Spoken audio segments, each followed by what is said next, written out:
No problem. Thank you for inviting me.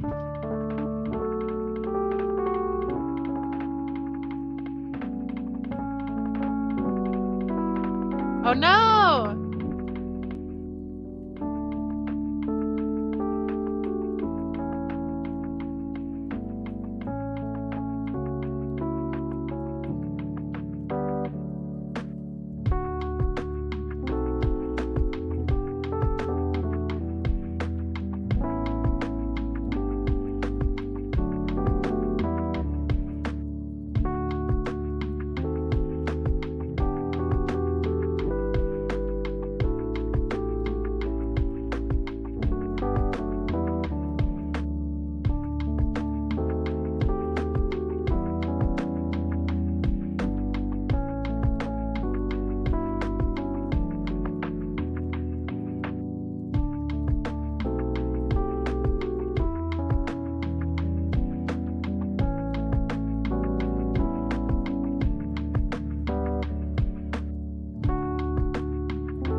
Hello? Hello, hello. It is me. I don't think you're up quite yet there. Hello, hi. Um, let's go to just chatting friends. Hi. Hi there friends. It is me. Um, let me turn some music down. Let's turn that off. Hi, friends. Welcome to the first ever live recording of the Dear Bramblings podcast. Yay! Um, yeah. Here, I'm gonna put you up there as well. So I'm gonna do a little bit of a intro that I usually do for um the Dear Brambling podcast, and then we're just gonna jump right in. So, Kjell, I'm gonna get to you in just a second, but I'm gonna pretend that like this is the actual uh podcast itself. And we're gonna do a little intro. Um, and yeah, okay, okay, okay. I'm so nervous and excited. Okay, ready? 3, 2, 1. Dear Bramblings, it's your Uncle Luke here. Oh my god, is it working?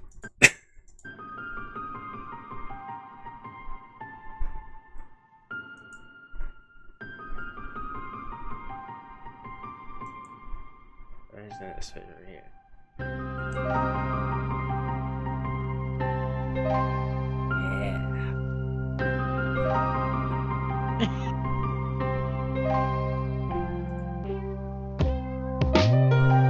Yeah. Just tell me when. Hello, everybody.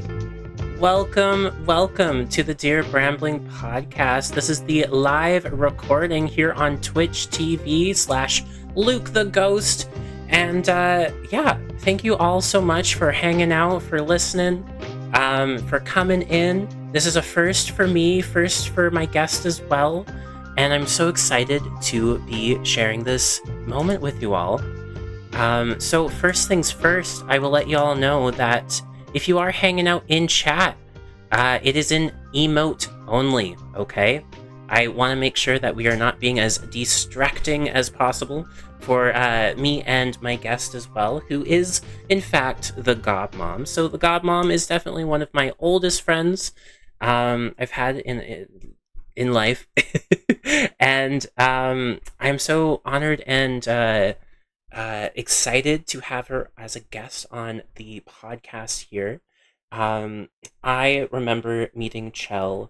Like this, my personal story was like meeting Kjell at one of her cabins somewhere.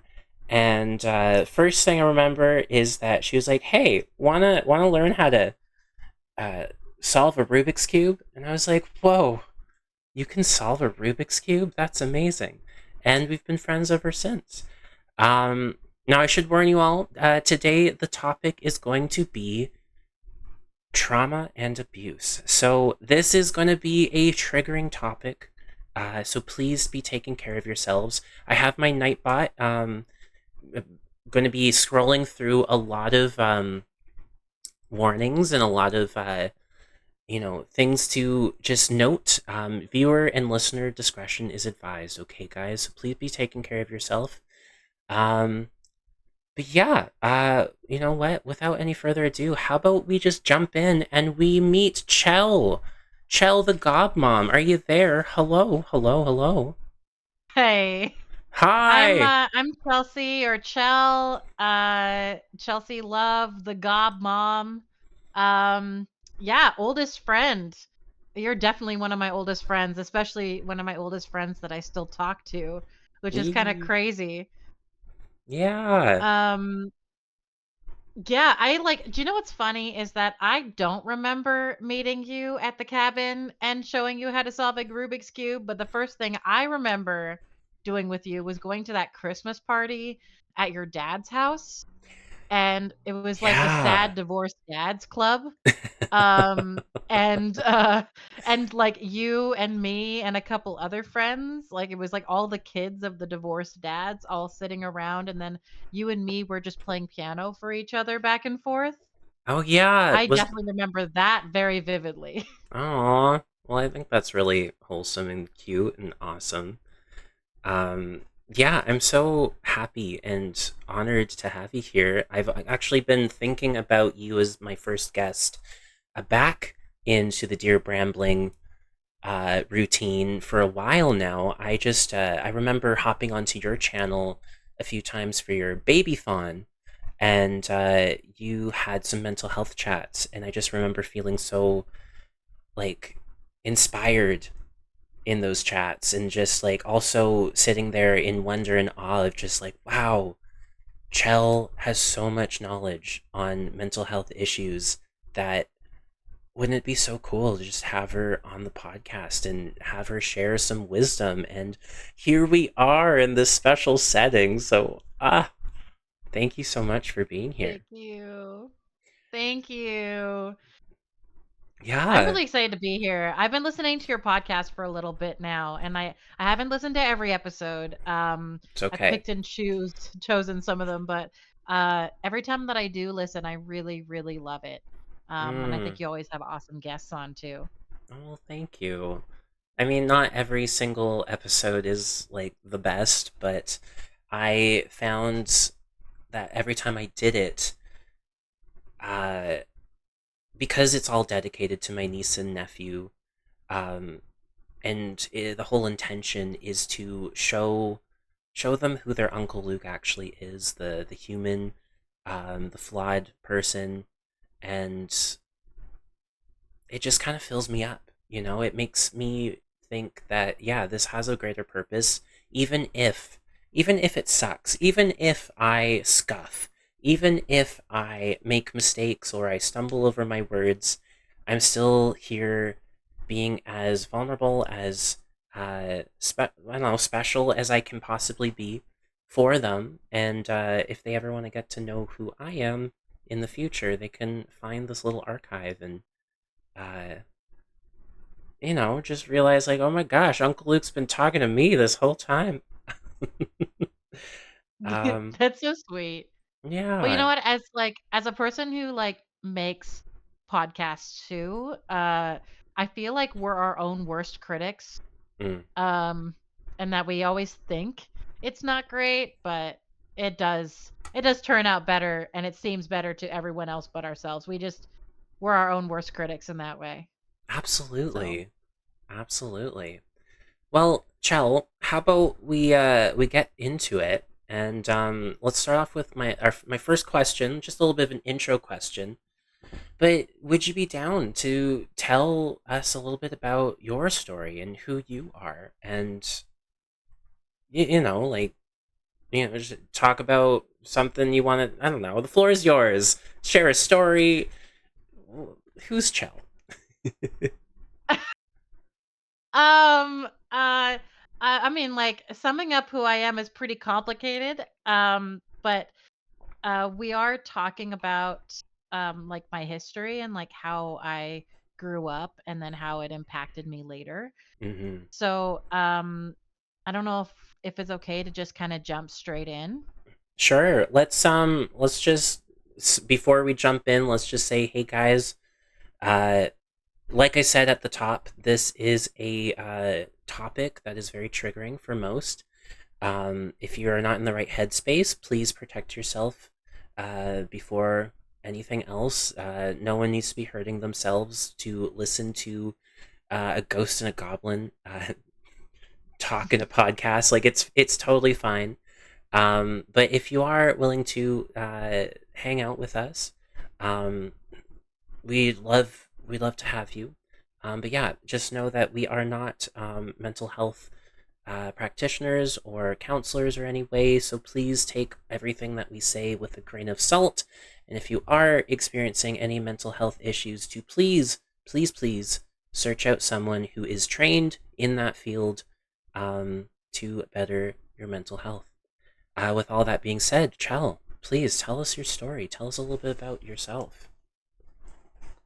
It's actually funny that you say we're not mental health practitioners and to find someone who's a professional, but technically through my degree, I'm authorized to be a counselor for children and youth. Um, Oh, that's awesome. I didn't know yeah, that. yeah, it's part of the training that we go under. So, and it kind of translates pretty well to just kind of helping everyone. Mm. But yeah, definitely go find an actual well veteran therapist in your area. Don't come to me. um, But, Yeah. yeah, so, like, the field of study that I work in, I'm a child and youth care practitioner.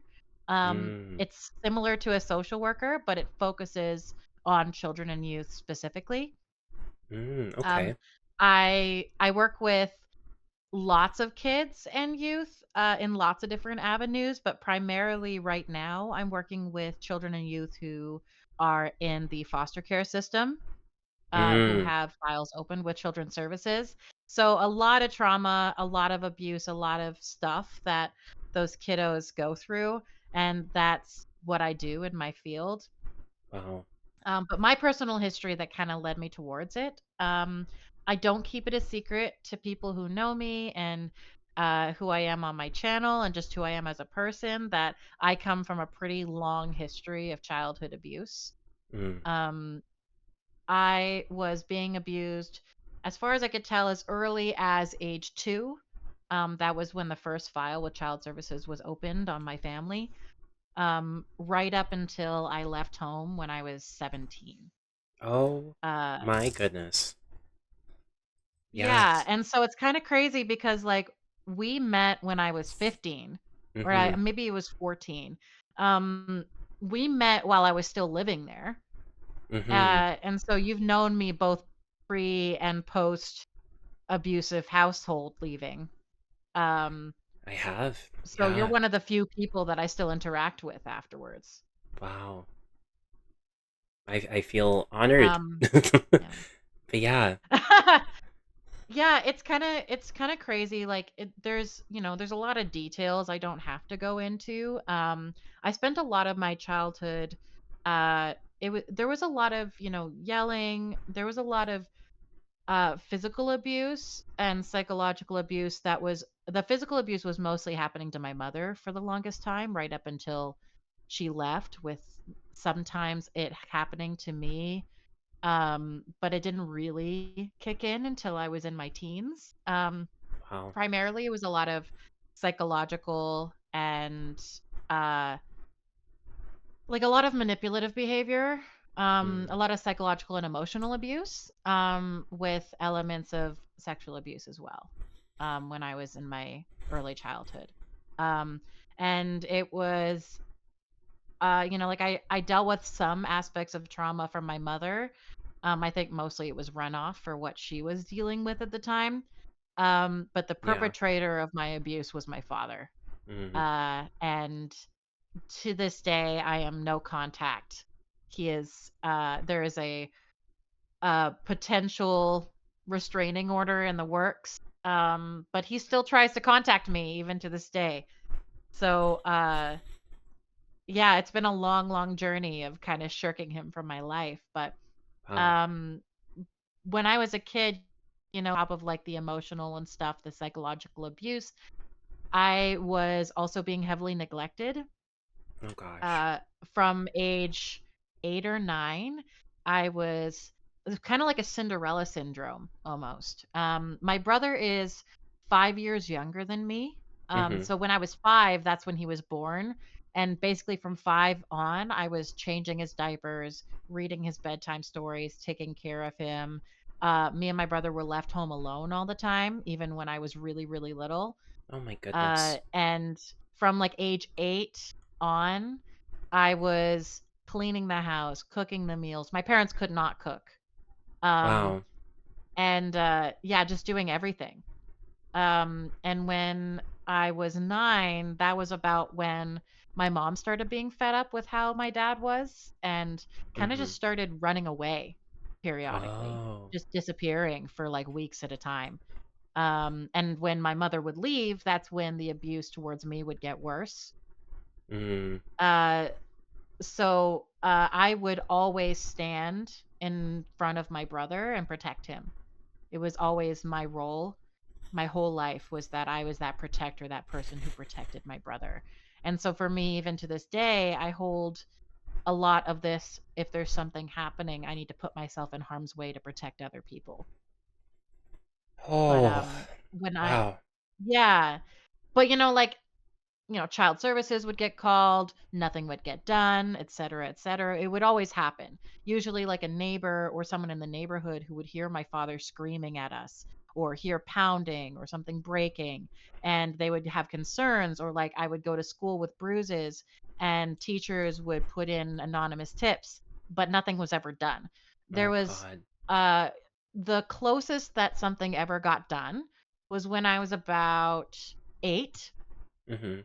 My someone put in, I think it was a neighbor, put in an anonymous tip saying they could hear that my father was screaming and abusing us that way.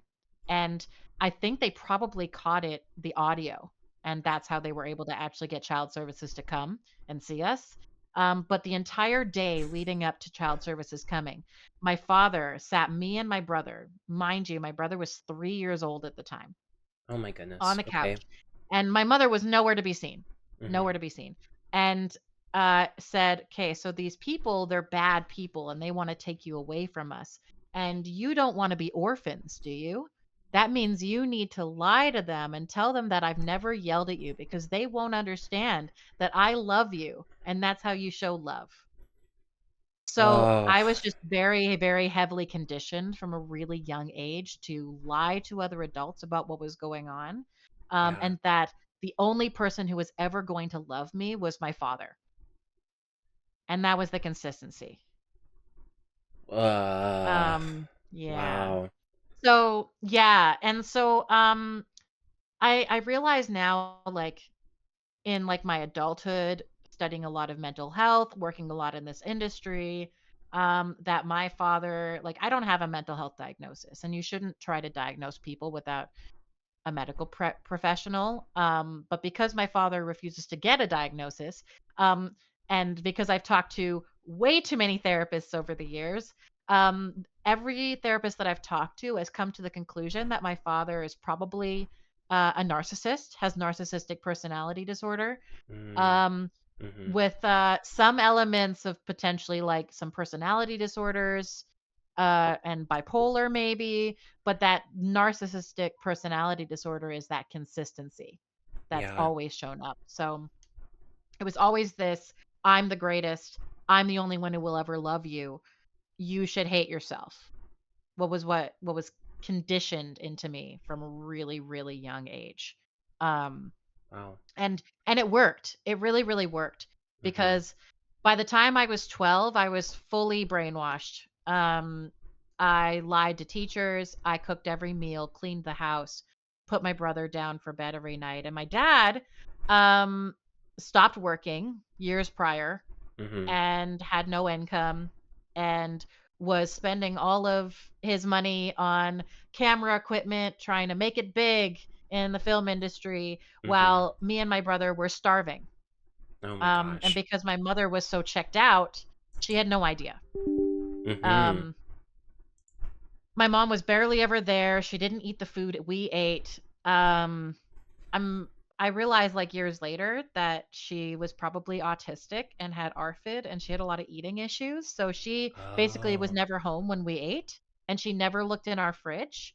And she just couldn't stand being in the house at all. Mm. Uh so, we didn't have enough food most of the time. But we had junk food because Mhm. that's what my dad wanted to eat. Yeah. So there would be chips or ice cream, or a giant bag of fish sticks.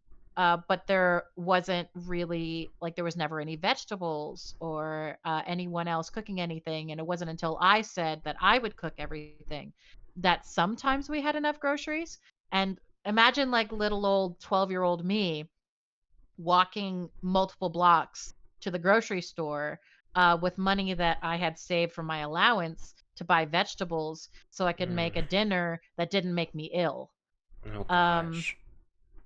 and because I was making sure my brother ate properly too. Mhm. So through all of that and, just being in the very Cinderella environment, I also was dealing with a lot of psychological abuse. This, you're worthless, you're nothing, I'm the only one who loves you. A lot of Mhm. controlling behavior, a lot of hovering.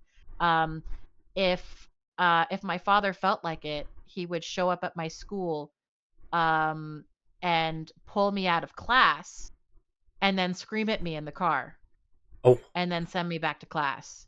Wha Um, And while all that was happening, I was being ruthlessly bullied by my classmates. So nowhere was safe. I would be gaslit by my teachers and gaslit by my father and gaslit by people who were my peers. And I had nowhere to turn. So there wasn't anyone safe I could go to. I went to this private school, this private Christian school, Mhm. who already hated me for being queer, and with Mhm. peers who already hated me for being neurodivergent, Mm. and had no one to sound the whistle for about my Mhm. abuse. Oh my So, gosh. and to me, I had no idea I was being abused. Yeah. Um, as a person who works with kids, there's a lot of red flags. Mm. Uh, I started being really, really unkind to people who were below me on the social pecking order. There was only one person. And I feel bad about this to this day, but she just was so nice. But she was Mm. technically more unpopular than me. And honestly, I look back on it and she was also being abused by her family. And every time that she tried to be kind to me, I just shut her down and I was just ruthless to her because I had no outlet and I had no safe Yeah. space. And there was a handful of teachers in my life who saw what was going on, but still didn't do anything about it. That And sounds I was so let down by complicated. child service yeah, I was let down by a lot of adults in my Mhm. life. A lot of adults. Um and the list is bottomless to the Mhm. amount of people who missed what was going on. I actually I tried to tell my family a lot of times. I was actually really close with my blood relatives growing up. Mhm. I went over to my uncle's houses all the time. I spent like multiple weekends with my cousins. I saw my grandmother every single week, that kind of thing. Like it was Yeah. constant. And I tried so many times to sound the alarm and ask for help. And every time I did, I was called this uh it was this pariah, this killer of joy, the drama queen, the shit disturber. It was this, I am disturbing the peace. We don't tell the truth to people. Oh. And looking back on it now, my family members were also probably abusing their kids. All of my cousins were probably being abused as well Oh my because it just gosh. goes on and on and on, right? Wow. But when I got older and I kind of just acquiesced to what my life was like. For the Mhm. record, a lot of this is all a blur. I blocked it all out. I don't remember so many details. Um, and around when I was 15, my mom had had enough. She was done with the abuse. She was done sleeping on a couch. She basically was barely ever home. She would disappear for like months at a time, Yeah. and she was done. She was just done, and Yeah. she said, I need space. Mhm. I'm gonna move out, but I don't want a divorce yet. I just want some space." She Mhm. tried to move out slow. She's like, "I'm gonna get a place, and then we can like figure out how we're gonna work together." Um, and then my dad Mhm. changed the locks while she was out, threw all of her belongings on the front lawn, and then told me that I did it, Oh. that I threw her belongings on the front lawn, and that I hated her, and that I didn't want her there, and Oh that my I was goodness. vindictive. And because the brainwashing was so thorough, I believed him. Mm. It's one of those things that you don't really realize is so easy to get into your brain until you live it. Yeah.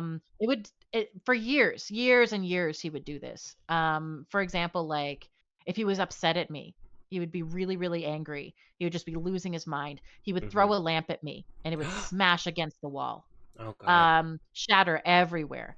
And then he would storm out of the room, Mhm. and come back 2 minutes later like a completely different person and say, "Chelsea, why did you break the lamp?" And for What? years that yeah. No, really. And like all the time, constantly, constantly. He would punch holes in the wall next to my head to intimidate me, but he would tell me that I was the one punching the walls. Um, Oh my he goodness. broke my door down multiple times, and he told me that, I broke the door down, or, like, at one point, he told me that he had taken the door down because I had been lying to him too much, and he didn't trust me anymore, and if I stopped lying to my parents, then I could have my door back, but the truth was is that he actually broke the door down completely, and it broke the hinges so badly that it took weeks to replace because we had no money. Oh Um, my goodness. things like Okay. that. It was just constant. Yeah, it was constant. And so like that gaslighting, that complete altercation, that Mhm. change of my reality was so thorough that by the time my mom was leaving, I just was so brainwashed. I had no idea what side was up. I always used to say it was like I had spent my whole life thinking that the sky was purple just to No. be told that it was blue and not believe anyone. Um, Oh my so, goodness. when things started coming out, if I would say like so right around this time when I was 15, that's when I met Ronnie. That's Yeah. when I met my wife. And this is Oh. also when I met you. So, Oh. the Sad Divorced Dads Club Yeah. was when my mom had just left Mhm. and my dad started branching his gaslighting out to the masses instead of sourcing it from home territory. Mm. So, he would drag me and my brother to these get-togethers and be like, "Yeah, my wife, she and like all of this stuff was fabricated, by the way. My mother left because she couldn't stand being abused and used constantly all the time, and she just like could not stand it anymore. And that's why she left. But what my dad told people was that she was a raging alcoholic, that she was a Oh. hardcore drug user, Oh god. that and that she had active psychosis and was unfit to be a mother. That's what he used to tell people. So, and he told that to your dad when they started being friends. Yeah.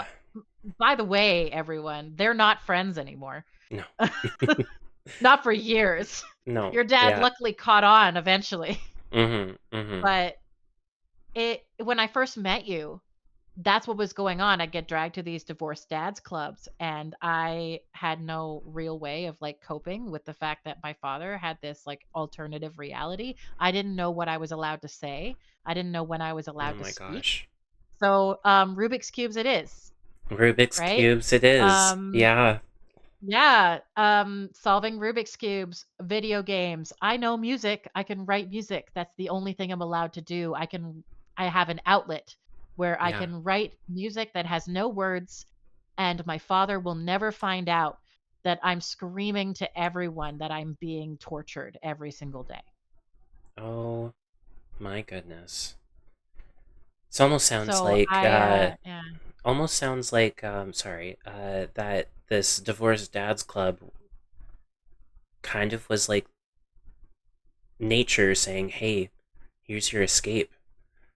Maybe it might be slow, Yeah, but yeah. something happened. Or maybe it's your mom in a sense. It sounds like she opened the floodgates to what escape could look like Yeah. for everybody. I wish that she had taken me with her. But Yeah. at the time, I don't think I would have gone with her, to be Mm. honest. I've gripped with that a lot over the years. Um, I where, as a mother, because I'm a mother now. I have two young kids. One is 3 and the other is 18 months now. And Yeah. as a mother, I can't I can't even imagine leaving my kids behind with someone Mm-hmm. like that. I just can't. And to my mom, she was just so trauma bonded and just Mm. so broken.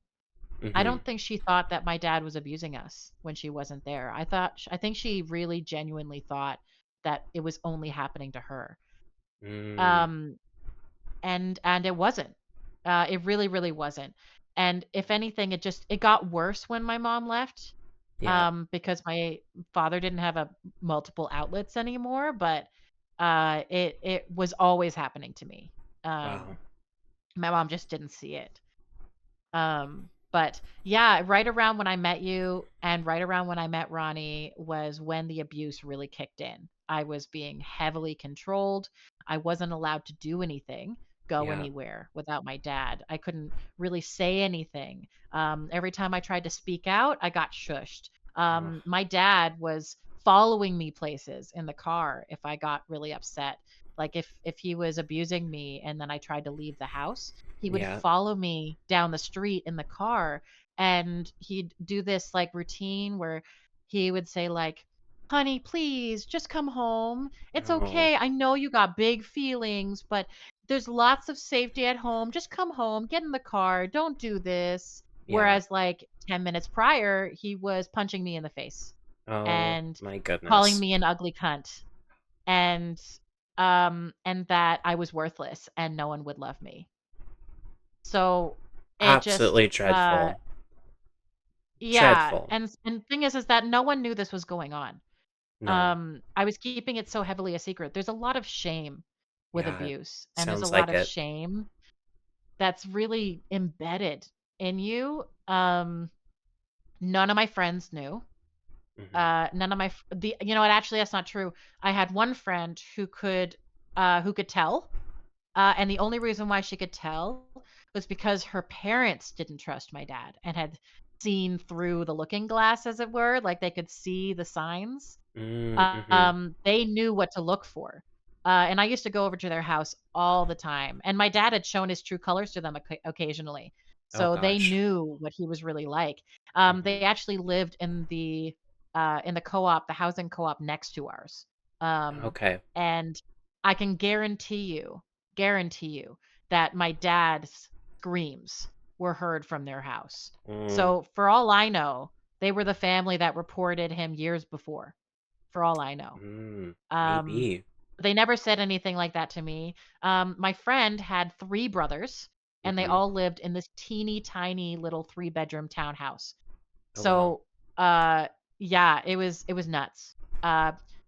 3 brothers, 1 oldest sister who was my friend, and then, the mom and dad in this teeny tiny cul-de-sac, really low income, couldn't afford a car, could barely afford groceries, and they used to welcome me in and let me eat at their house all the time, sleep at Mm, their house all the time just to get away. And it was yeah. kind of that extra, there was the divorced dads club, but in reality, unless I was meeting up with you and the friends there outside of divorced dads club, it was still a cage. Yeah. So going to this friend's house was one of my only escapes. I used to go there all the time, but I never said anything about it, but they knew. They Yeah. absolutely knew what was going on. And at school, none of my other friends knew. I Yeah. think that the teachers started being able to tell that something was wrong, Hmm. but they never really said anything to me about it. And they Okay. never really tried to do anything about it. And by the time I reached a teenagerhood, um, the reports to child services had stopped. My dad had gotten very good at lying, very, Yeah. very good at lying. And Oh my so goodness. Oh, yeah, that one time when child services was called, the Uh huh. closest thing that happened was that they forced my father to go to anger management classes. And the thing that that did was not actually get him to be less angry and hurt us. It was more whenever we got upset and we Oh, reacted to the abuse, by yeah. being sad or frustrated or voicing our concerns, he would tell us, "Your feelings are too big and you need to calm down." And he would You use like the therapizing use on them as us, you weapons. know? Yeah.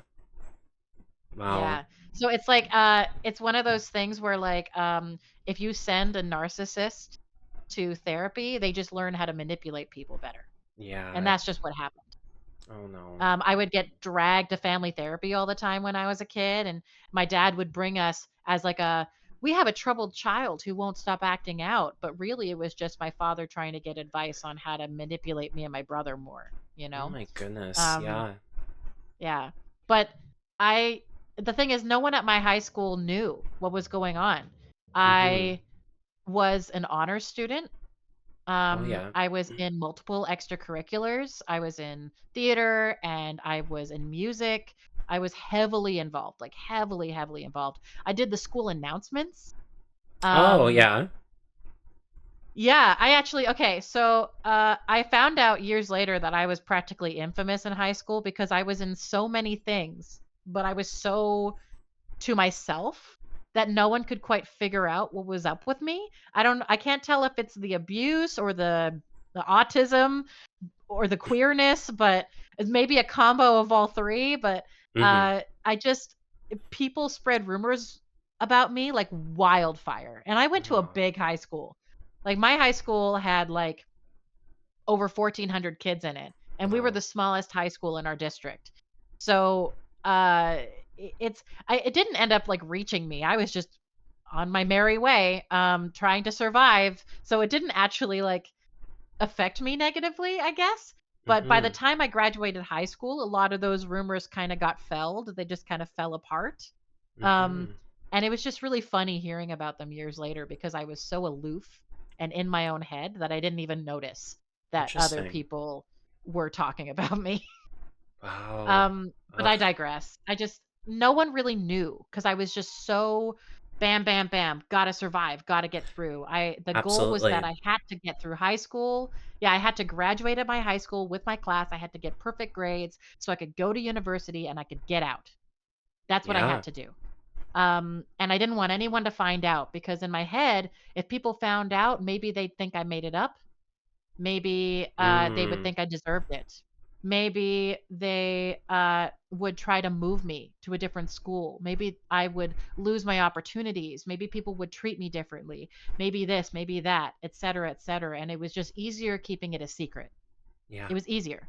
Um, I was barely eating, Okay. because there was no food in our house. Yeah. I was barely sleeping because I would avoid my father from sunup until sundown. Wow. That's how I started coping. By the time I was 16, I just wasn't coming home ever. Either I would sleep at my friend's house for multiple weeks at a time if I could get away with it. Although Mm-hmm. he did show up at their house once because he knew I was there and he demanded that I come home. And when the family tried to protect me and say, no, she doesn't have to go anywhere she doesn't want to go, he walked inside the house and Oh. refused to leave and threatened to start smashing things at their house. So I went with them. And the mom, my friend's mom, tried to tell me to stop. She said, "You don't have to go. We can call the police. We can stop this. You don't have to go anywhere." And I said, "I don't want to make a scene. I don't want to make this Mm. worse. I'll just leave." And I Mm-hmm. proceeded to go home Mm-hmm. and get the ever loving shit kicked out of me and be told that I was a worthless piece of shit and far worse words. And then Yeah. my father would always come back hours later Mm-hmm. and say, "Hi, sweetie. I'm so sorry that I got so upset. Do you want some ice cream?" Oh, I Yeah. got weird feelings. Oh my gosh, Yeah. Chell. So yeah, and so I just started avoiding it. I just basically stopped coming home. That makes I would sense. Yeah. leave at yeah, I would leave at like 6 a.m. I had jazz band at 7. So I would Mm-hmm. leave at 6 a.m. before my dad woke up.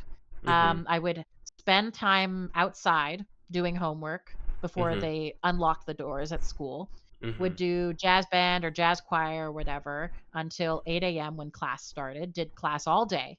Mm-hmm. I usually would, just, like, shower at school so I didn't have to do it at home, Mm-hmm. although I was barely ever changing my clothes or bathing at all because I was so scared to do it at my own house. Yeah. Um, and then I would go to choir or musical theater practice after school, which would usually end at about 5 or 6 p.m., and then Okay. I wouldn't eat dinner, and I would do homework outside when they until they locked the doors, they would kick me out, and then I would just stay until 9 p.m., 10 p.m., 11 p.m. until I knew he was asleep, and then I would go home, sneak in, sleep in my own bed, do the same thing over again. I was averaging like 4 hours of sleep a night, and I was still getting an A average because I That's needed to. awful. Yeah. You needed to. It sounded like it. It sounded like you were holding on to the thread of survival. Absolutely. Yeah. Oh, until yeah. it didn't work one Mm. night. Mhm. Um, where I came home at about 9:30 p.m. It was the fall of my senior year of high school. Mhm. I had been doing this rigmarole for about a year at this point, where Oh. I'd barely been home. And uh and I came home and he wasn't asleep that time. Mm. Mhm. He was waiting to ambush me. Oh. And I walked through the door and he immediately started screaming at me. Just the most awful shit. Yeah. And uh I don't know why, but I snapped. Yeah. I just snapped. Yeah. And he's like, "Where the fuck have you been? Where you lazy piece of shit? Where the fuck have you been?" And like screaming at me, screaming at me. And I said, "Where do you think I've been? I've been avoiding your stupid ass." Mhm. Um, and then he hit me really, Oh. really, really hard. Um, and then he kept hitting me and he kept hitting me. And it got to the point where I was pinned to the floor and I couldn't get up. And I thought he was going to kill me. I really thought that was it. I remember it so vividly. Um, Yeah. I remember it so vividly, this feeling of not being able to escape, and I really thought that was the end. And I managed to, with the maximum level of badassery that I apparently possess, um, Yeah. headbutt him with full force in the face. And then he let go, and I Uh-huh. ran away, and I barricaded myself in my room, and I called 911. Um, I'm speechless. but yeah, and meanwhile, he's trying to break the door down. The whole Yeah. time, I'm trying to wait for the police to arrive. And they took a really long time getting to the house. Really, really long time. Yeah. It didn't matter that I was screaming and crying and saying that I'm being attacked. It took them 35 minutes to get to my house. Uh, while I was desperately holding the door shut the whole time. I didn't have locks on my doors. I had to hold it down with pure force while he was trying to break it down. Um, and when the Oh. police arrived, Mhm. my dad came outside, all smiles, Mm. all, "Oh, hello, officers. What are you doing here this evening?" Mhm. And I sprinted past him and I hid behind the police officers. And in tears, I begged them to help me. Begged them. Oh my god. I said, "Don't make me go back. I'm in danger. Please arrest him. I please help me." And my father's response was this like coy smile. And he Oh. said, "Oh, well, we got into like a little bit of a tiff. She was kind of upset that I told her she couldn't do something. As you can see, she hit me first and showed the bruise forming on his eye." The police officers looked at me and I had no bruises. Oh. Um, Uh-huh. so then they told me because we were both hurting each other, that it Oh. wasn't a domestic abuse situation, it was domestic dispute, and that there was nothing they could do. Brutal. It didn't matter that I was 17, it didn't matter that he was bigger than me, it didn't matter that I was afraid and I called 911. They didn't do anything. And as a person who works in this industry now, I know that they should have done something. I know that Mhm. legally I had rights and that I Mhm. should have been able to press charges. But because of these 20 something cops who didn't want to have to deal with this tonight, who thought they were coming for a quick house call and didn't realize that I was in danger, uh, Oh. and also had been probably aware of our house for many years, Yeah. they let me down and told me I had to go back inside. Fuck. Um, Fuck. yeah, yeah. I have a deep distrust of police officers to this very day, Makes sense. mostly because of this. Yeah, Yeah. that makes But sense. I told them I wouldn't and that I was gonna leave and run away and that they could not make me go in. And they were like, "Well, we're gonna have to like make you go in. You don't want to be arrested." And so now they're talking about arresting me, right? Oh And no. I'm saying you can't do that. I didn't do anything wrong. And my father, the sweet talker he was, said, "You know what? Let's if she doesn't want to come back inside, let's let her sleep with her grandmother tonight. So they got my grandmother over and I went over to her house and I stayed at her house that night. Well, the problem is that I spent 2.5 hours being berated by my grandmother, telling me that I was single-handedly destroying the family Oh no. and that I was the most selfish person to ever live. No. Ugh. Um, I just dealt with it. I just took it. And when she fell asleep, I Mhm. snuck out and I took whatever things I had on me, which was Mhm. not a lot, and I slept on a park bench that night. Oh my god. And I never went back. Yeah. I snuck into my house like 4 weeks later. I snuck into my dad's house 4 weeks later when I knew he wasn't home. I Mhm. skipped class that day Yeah. and I watched him leave Yeah. so that I could see the car drive away. And then I sprinted inside, picked the locks because my dad changed the locks again, and sprinted inside, picked the locks, took everything I possibly could hold, everything I needed, more clothes, some soap, Yeah. food that was edible, Yeah. and ran. And I like 3 minutes in and out, and left the door unlocked. And and he knew that I had gone in and grabbed things because I got Mhm. told by someone later on that he had smashed my room after that. Just Oh, smashed everything he could find of mine. of So, course. but Yeah. for months afterwards, I didn't. So, meanwhile, while all this was happening, I thought my mother hated me. I thought she didn't Mm. want anything to do with me because she hadn't talked to me. I Mhm. didn't know that my dad had banned her from speaking to me. So, Oh. so I didn't know that I could call her. So I spent 3 months homeless in my senior year of high school. Oh my god. Uh, and I never slept on the worst streets. Mhm. I knew that that was gonna be a slippery slope. I knew I could get attacked, and I Yeah. never went to a shelter, Wow. and I never told anyone. Not Yeah. a single person. I think that some people probably knew. I I had a lot of teachers randomly handing me food items Yeah. occasionally. They'd be like, "Oh, we're about to throw this out. Do you want it?" And it would be like a full teriyaki bowl, you Mm. know? Mhm. Um, or like every single day that I came to school, I had the guidance counselor handing me granola bars. Maybe I was eating so little that I started rapidly losing weight. I don't know. Mm. But Mhm. um Ronnie didn't know either. Um Wow. I was long distance with Ronnie, Yeah. and I didn't tell her. I didn't tell her mom. I didn't tell Mhm. anyone. I knew that if her mom found out, she would force me to live with her, and then I wouldn't graduate with my class, and I Oh. wouldn't get straight A's, and I wouldn't be a part of all of my stuff. I was a major part in the musical. I was the Yeah. TA of the music department. I did the announcements every morning. I was an Mhm. important and integral part of my school, and I needed this, right? Wow. So I just did it all in secret. And I would leave for like I would stay at like a friend's house for a couple weeks. They'd start to catch wise. I'd leave in the middle of the night.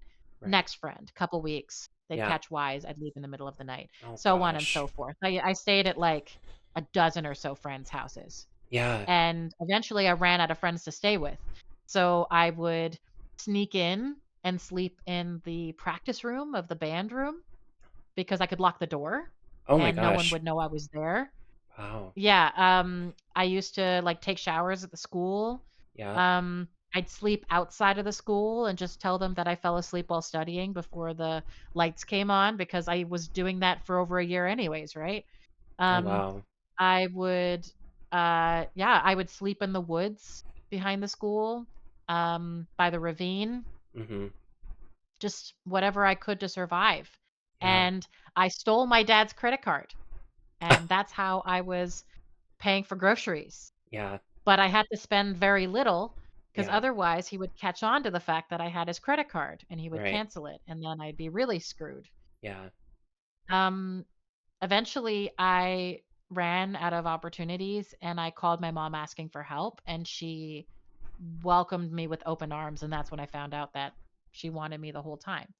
And so I Oh. finished off my senior year with her. Wow. Um, it didn't really last very long. We never really got along super well. I Mm. kinda lived with her until I graduated, and then a little bit after that, and then it just kind of fell apart. But, I was dealing with my father stalking me this entire time after I left. He was also living in that delusional state where he was telling everyone that either I still lived with him Yeah. or he was telling people that I was a drug addict and an alcoholic Oh. and that I was crazy.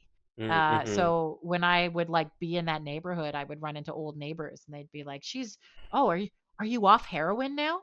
Oh my god. Of course. Yeah. Yeah. It's the So, easy out, right? yeah. Yeah. Yeah. Oh. So it's just it and for 6 years after I left, I was trying to shake him and I couldn't Wow. because it's never that easy. No. I ran away, but he found a way back into my life. And then I would push him away and then he would find a way back into my life over and over again, manipulation after manipulation. And I fell for it over and over again because I was so trauma bonded to him and so brainwashed that I felt like this was all I was ever going to have. Wow. And Ronnie can speak to this because she saw me go through it. Mm-hmm. She saw me shake him. Mm-hmm. And it wasn't until I finally said, "That's enough," that I finally cut ties, fully cut ties, and then I told my whole family what he had done. And when I Wow. did, half my family told me, "We're not entirely sure you know what abuse is." Oh. And they Yeah. also yeah, and they also told me, "Don't tell anyone Yeah. because what would people think of us?" Yeah. Let's spread the shame. Let's keep being Yeah. shameful. It And the other sounds like half of from yeah, the that. other half of the family. Oh, Yeah. sorry. It's okay. It just also sounds like this secretive uh tradition is something that ran into the family. Um, Oh, yeah. Oh, yeah. yeah. Definitely. I should also say, guys, we do have an ad starting in about 5 minutes. So, Chell, I'm going to get you to say your last Wrap little up bits, kind of. and then we're going to do a quick Yeah. ad break, and then we're going to go into the rest of our questions there. Okay? Okay. Sweet. But yeah, it just the other half of my family told me, "You're a liar. You made it all up. You're manipulative, and we don't want anything to do with you." And I Oh. lost all of my blood relatives in one day. Oh None of them have no. ever talked to me again. Um, the ones who dropped me, like, had my wedding at their house.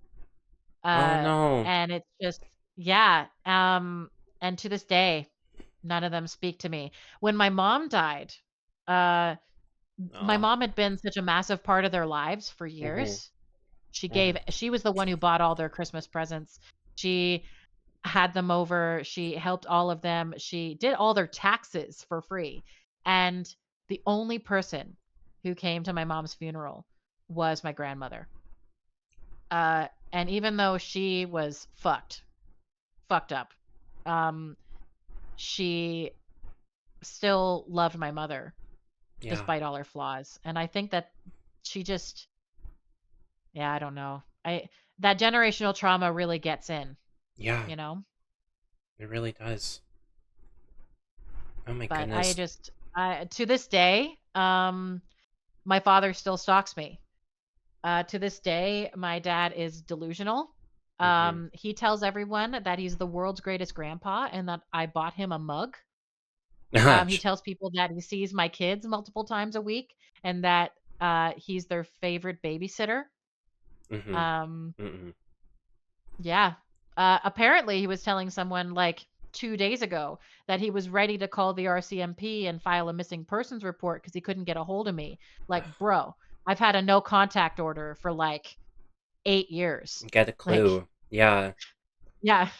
No, Get a but he clue. won't. When He like won't. he's messed up in the head, Yeah. Yeah. So yeah, it's just that's just like honestly the Cliff Notes version of what I've been through. There's also elements of sexual abuse. Oh no. Um, Oh no. but I won't go into detail because I don't want to really talk about that on Twitch. Yeah, And I'm that's still kind of working through it, but mhm. it's yeah, it's just it's not something that anyone picked up on when I was a kid and they should have. Especially as someone who works with kids now, Mhm. kids who are Mhm. being abused, kids who have been abused, Yeah. the writing was on the wall and someone should have seen something and done something. So, Yeah. God. I'm just processing a little bit. And I there's mean, a even part. you didn't really pick up on it, right? No, like I I had one window into what your home life was one time when there was like a dinner with one other family from the divorce club, and I don't know, something went awry, and it was like me, my dad, and you and your brother and your dad, and then a mom and her daughter, and we were at their house, the mom and daughters, and I don't know, something went awry, and I the the remember. the Yeah. mom actually stood up and said there will be no violence in my house, where it almost got to violence. And I remember holding my breath and just like I looked at my dad and I'm like, what did we do? And he didn't even know either. He's like, uh, I don't know. I don't know what to do. And there's only so much we can do with the limited knowledge and resources that we had at the time, and we were just kind of seeing a little window of what was happening, and it was heartbreaking. It really was. Um, we do Yeah, and have I remember ads. that happening and like Do you remember yeah, that? sorry, the ad break, but yeah, I remember it happening and I just remember like me moving on and pretending like it didn't even happen because I was so used to it happening and it wasn't even that big a deal compared to what I was dealing with at home. It was just like Yeah, the tiniest snippet and it was like the glass was about to shatter. And then I yeah, just kind of moved on and you were like, "Are you okay?" Like, "What yeah. was that?" And I was like, "Oh, that It- was nothing." yeah, and I remember thinking that was everything. That was a whole lot for me. And so, I don't know, this is an interesting moment now, like 15 years later. Here we are talking about that moment, but I knew that that was too much. But, you know, when someone is withstanding so much pain, the heart calluses, doesn't it? And it probably Yeah. seemed like it was just nothing. Now, with all that being said, we are gonna quickly go into an ad break, but I'm gonna ask a question to you while we are in ad break. So anybody who is not subscribed, you won't be hearing this question. It's a tone shift kind of question, guys. Okay, But okay. I'm yeah, ready. what's in your cup? Are you drinking anything? I Any? literally just picked up my mug. Yeah. As you were saying that, I'm drinking some Diet Pepsi. Oh heck I yeah. actually yeah, I was gonna make myself a milkshake because 'cause I'm kind of on a milkshake trip right now, but, Mm. because my computer tried to, like, jump scare me right before we started this, I did not have enough time to go make myself a milkshake, and I got Oh. myself a Pepsi instead. Oh dang. That's okay. Well, the Diet Pepsi anyways. Yeah. I tend to get, like, I get really nauseous when I drink sugared pops. Mm. Uh, I think the corn syrup makes me nauseous, like, cane sugar is totally fine, Okay. but, like, corn syrup makes me a little nauseous, so and I get, like, overwhelmed by the sweetness too, so I just drink a lot of Diet Pops, like, all the time. Mm. That's fair. That's totally Diet Pepsi fair. is so good. My mom loves Diet Coke so much. She will grab a Diet Coke before considering going to a doctor. She's like, "Yeah, That's I a just very Gen X thing, honestly, very Gen X coded is the Diet Coke obsession. yeah. Uh, they really hammered that into you in the '80s and '90s. Oh yeah. No, she loves her Diet Coke. It just makes her feel so much better. Um so I get that. Um yeah, I've got a little latte going actually. I went to a That little sounds so good. I went to a Swedish coffee shop that's near my new place here, and I was like, you know what? I'm sleepy. I need to be awake. I need to be alert for Kjell and for this podcast. Let's get a little latte. Let's give myself a little treat. So yeah, if you see me like my model looking really weird like this, that's me taking a sip of my latte because my hair is just going crazy. Um, I always yeah. like if I drink coffee at this time of night, it'll totally destroy me. Like I'll be up all night long. It's a problem. Oh, I don't yeah. drink coffee that much because I have to stay under a certain caffeine threshold. And Mm. like, Mhm. whew, yeah, if I drank coffee right now, I'd be up forever. No, I may have made a bad choice. We shall see. We shall see. Um, Well, but whatever silly goofiness you do after this, please document it. I'm sure it's gonna be great. I don't know. I might like shut off stream and then restart it with like my regular stuff. I don't know. We'll see. Um, just have some fun. Maybe we'll do a power wash. I don't know what I'm gonna do, but um, yeah, I'm having a coffee. I'm surprised myself. What the heck is wrong with me? um, Lattes at least don't have a lot of caffeine in them. I think you're probably fine. no, this is true. And the milk really helps like balance the acidity. Because I've been dealing with lots of acid reflux lately, and I've had to Ah, limit my bummer. own caffeine intake as well, and it sucks. But c'est la vie. But hey, guess what? Coffee's so good. Coffee's so good. I love coffee. We are back from ads though. Wasn't that quick? Yay! That was Yeah, quick. That that was was quick. quick. Well, like, I did So a self-care thingy once, where yeah. like we talked about self-care Mm-hmm. and gratitude. Sorry, we talked about Mm, gratitude. mm-hmm. And like the first thing I listed that I was grateful for was coffee. It's the first thing I listed. And they were like, Relatable. coffee is such a valid answer, honestly. It is such a valid answer. I love it. But yeah, from now, I was hoping that we could get into some of the questions that I had pre-planned. Because if anyone wants to know a little bit about my creative process with Dear Brambling, is that I really value permission when it comes to this podcast. I really want my guests to feel as though they are consenting to everything that is going on. I do not want to have anyone feeling like they're being put on the spot. So I like to pre plan all my questions and I like to send them over. And yeah, I was hoping we could dive a little bit into them. Does that sound good? Oh, please. Yeah, Okay. please. I'm a very open book. Yeah. And I'm really, really honest about my history and I don't hold anything back, partially because it helps me process it. And Mm-hmm. also because if I'm honest about what I've been through, then maybe someone else who's Yeah. been through the same thing or something similar doesn't feel Yeah. like they need to hide it. Because there's That's all that guilt and that shame that's attached to it. yes. This is one of those reasons why I'm so happy you're here because I believe in the same thing, and I've been told by a few people that I can be confronting sometimes with telling my story so liberally and so um, just like how can you just say this story that's happened to you, Luke, so easily and so quickly, and why are you willing to talk about it in such a public way? And it's because I need to process it myself. And I also. Oh! Thank you, Luna Sky Knight, for the follow. I thought I turned that off, but I guess I didn't. Oops. It's okay. Um, but that's exactly why I tell mine as well.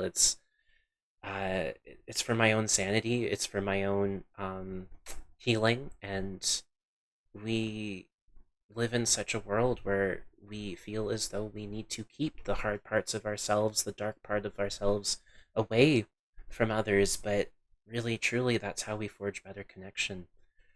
So that's all I really want, right? Anyways, Yeah. Ubu. Uh so Chell, to anybody who is listening, what would be something you'd hope that they'd take away from this conversation? That I guess like a couple different things. Mm-hmm. That trauma and abuse specifically, but really any kind of trauma can happen to anyone. Mm-hmm. There Mm-hmm. isn't one look, there isn't one way that it shows up. It can show up in any number of people. I tend to appear to a lot of people like this person who has their shit together. Ah. Um, like I'm a mom and I work and I come across relatively intelligent Mm. and like my life isn't a total mess, but like on the inside, I struggle a lot with Yeah. coming to terms with my trauma and my PTSD and what it's done to me. Mm. Um, and I think that like understanding that, and this is a big trauma informed care thing. Yeah. Trauma informed care is kind of an approach you can use in lots of different industries Yeah. or just as a person. And it's that idea that anyone you interact with can have a history of trauma, whether it's Yeah. really something small that's happened to them, like a one event that has Mm-hmm. impacted them greatly, or a whole series of events, an entire childhood, repeated traumas over and over, Yeah. that y- everyone you interact with could have that, and have Mm-hmm. it be affecting their life in some way. And you can show up with a lot of empathy and kindness and understanding and understand that we're all human and that we're just trying to survive in this world that we live in. Yeah. Um, so that idea that, show up for people, be kind to people and understanding. Um, and that I also think the other coin of that, the other side of that coin, like there's the side, that side, which is uh, someone might not look like they're hurting, but they are. Mm. But the flip side of that is that people who have been hurt, people who have been through a lot of abuse, a lot of trauma, who have been used, Yeah.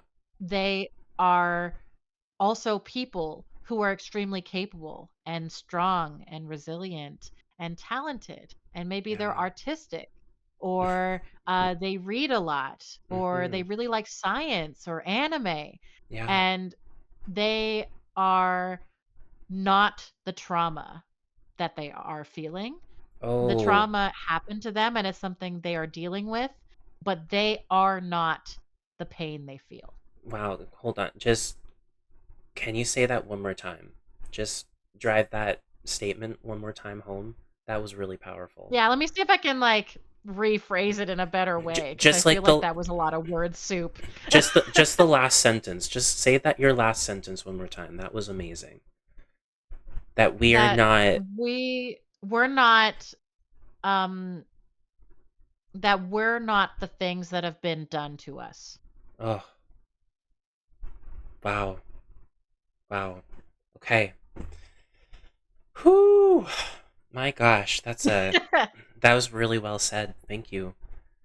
Now, It's almost like I I've had this chat before. maybe I have, yeah. So I remember a little while ago, um I shared a word with you and Ronnie. Um and it was the word novolepsis. I don't know if you remember this. Um I do. but novolepsis is for anyone who doesn't know, it's the sudden, overwhelming realization of how fragile everything in life is, filling you with both gratitude and a trembling vulnerability. Is there any thoughts that come up when I share this word with you? So it's actually interesting because when you discovered this word, Mm-hmm. and it became like a really big part of your life, uh, it was around the same time that my mom died. Oh. Um, and my mom, my mom died a month after I had my daughter, my firstborn child, Oh, and right. I and I had barely been speaking to my mother leading up to that. And so I went from being almost no contact with my mother because she was having a lot of these toxic behaviors. Yeah. And hoping that she would just kind of come around because eventually she always did.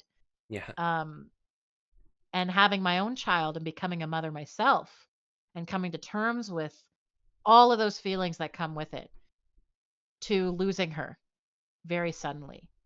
And it's like I went from being this new mother Mm-hmm. who never had a mother Yeah. to being a new mother who never had a mother and never will.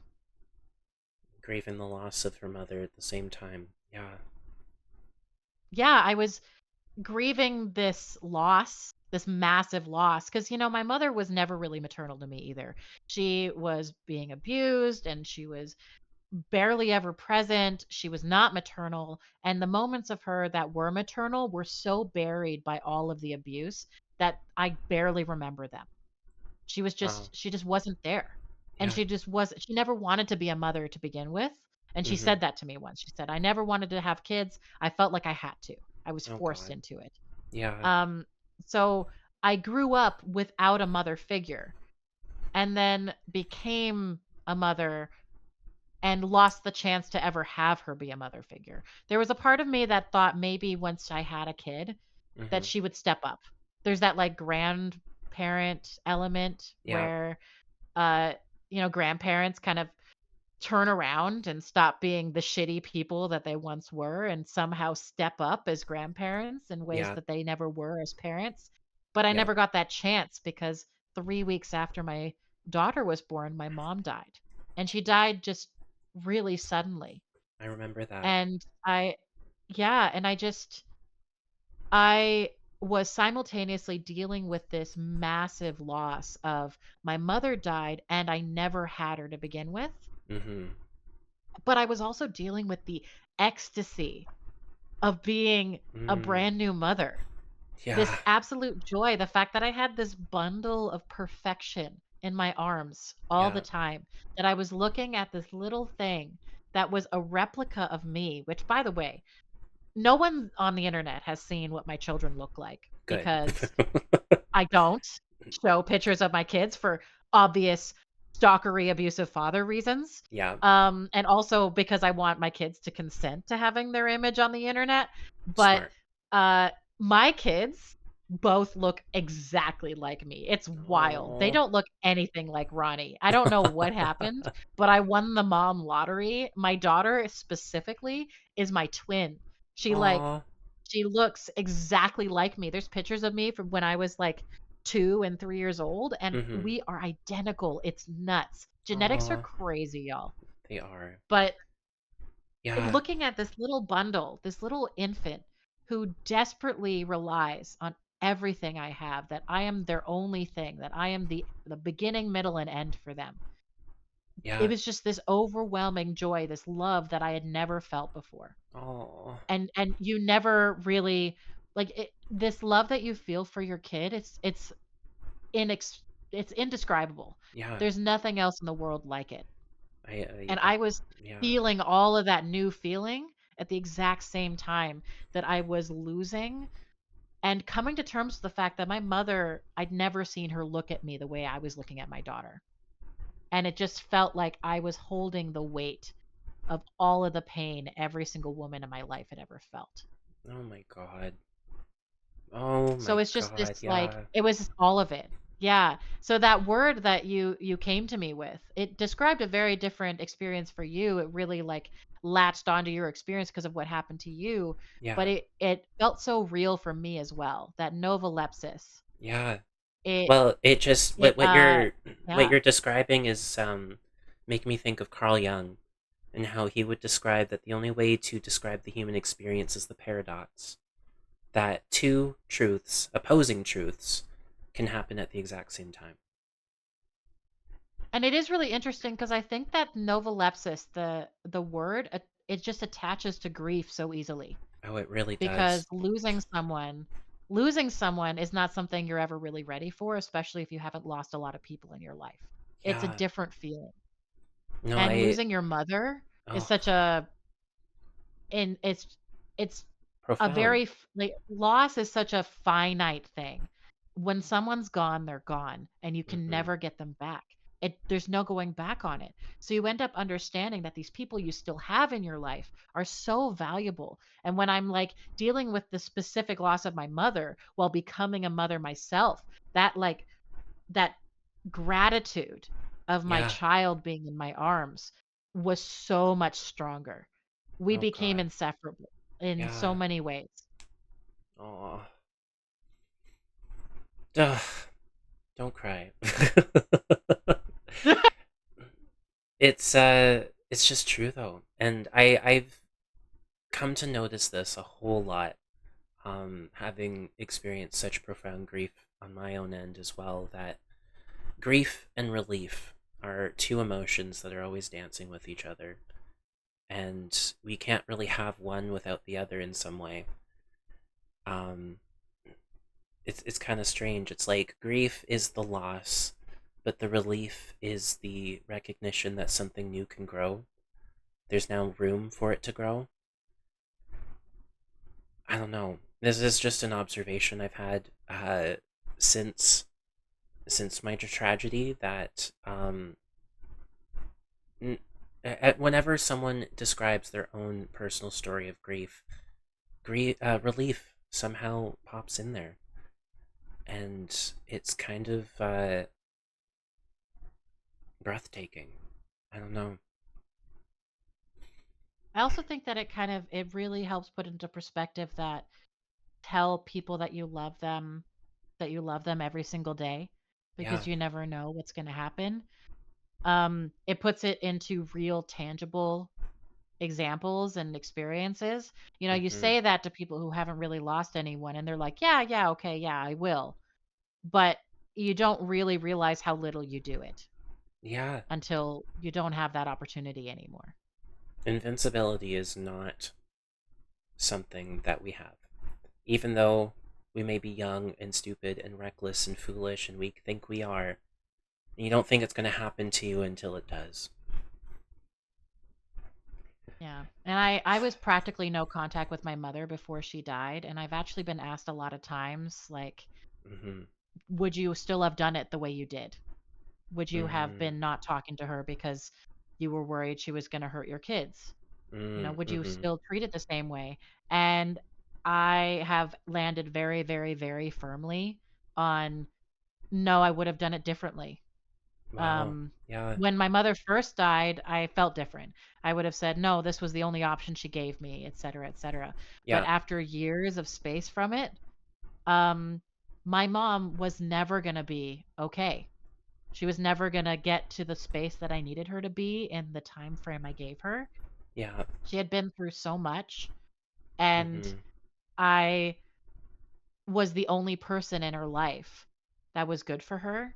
And because I couldn't handle it at the time, I just left her behind. And I know that that's not like healthy because I was the child and she was the parent, but I would have still done it differently. Yeah. I would have just pulled myself up by my bootstraps. I would have still had boundaries and said, I Mm-hmm. can't take care of you anymore. I can't do this. I can't do that. But I would have just taken the L and I would have called her Yeah. myself.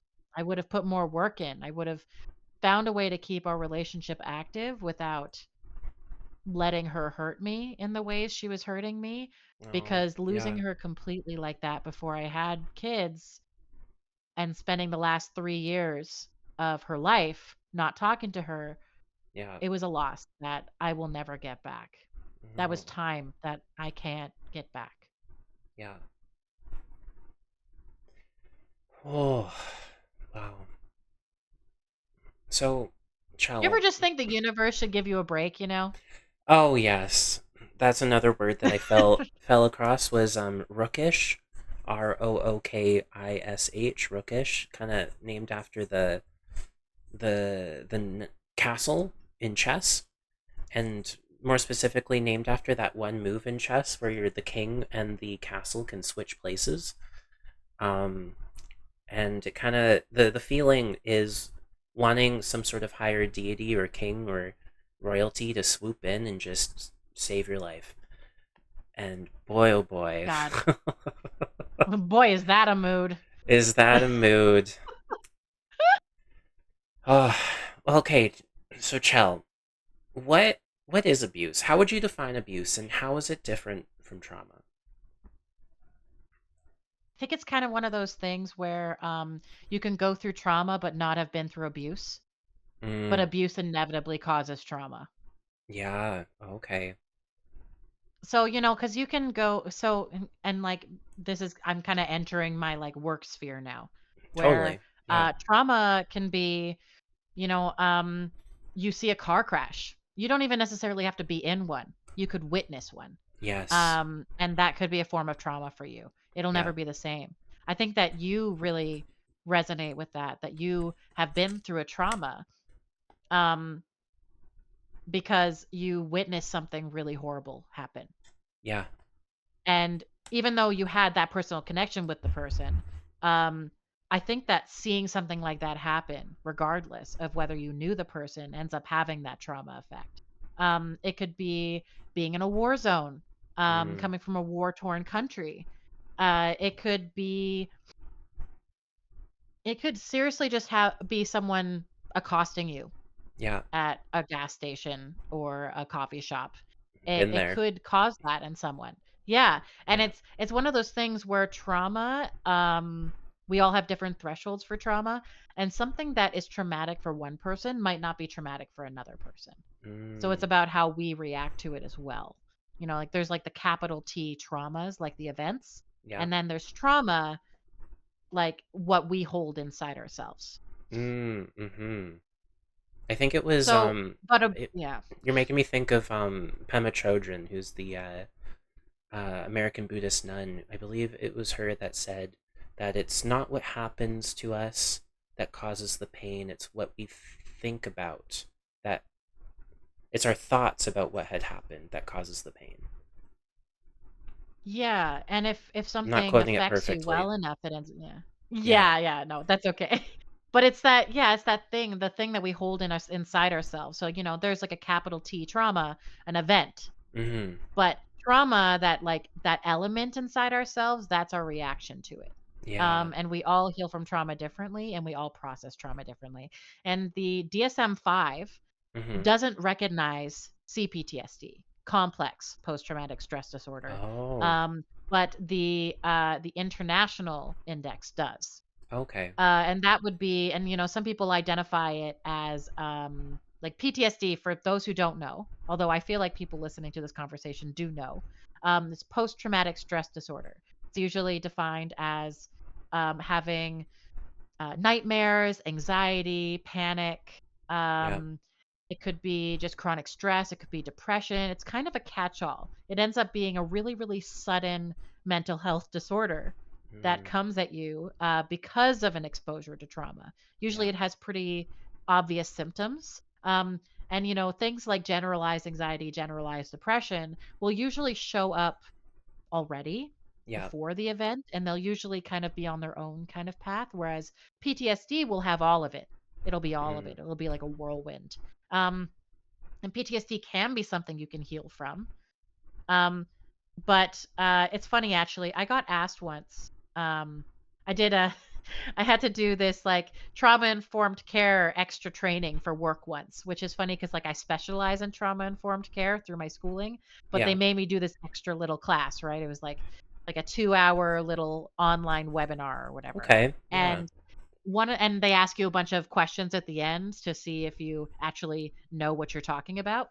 And one Okay. of the questions was, uh, how true is this statement? People can heal completely from trauma. And the funny thing Mm. is that the correct answer was yes on the test. The Oh. correct answer was yes. But I disagree. I think I would too. I disagree. Yeah, I don't think that anyone ever fully does heal from trauma. I think that it's a part of you. I think that you can overcome a certain amount of your PTSD, but Mm-hmm. it's always there. It can be Yeah. reactivated. I did all this therapy. I did a lot of EMDR Yeah. leading up to when I had my daughter.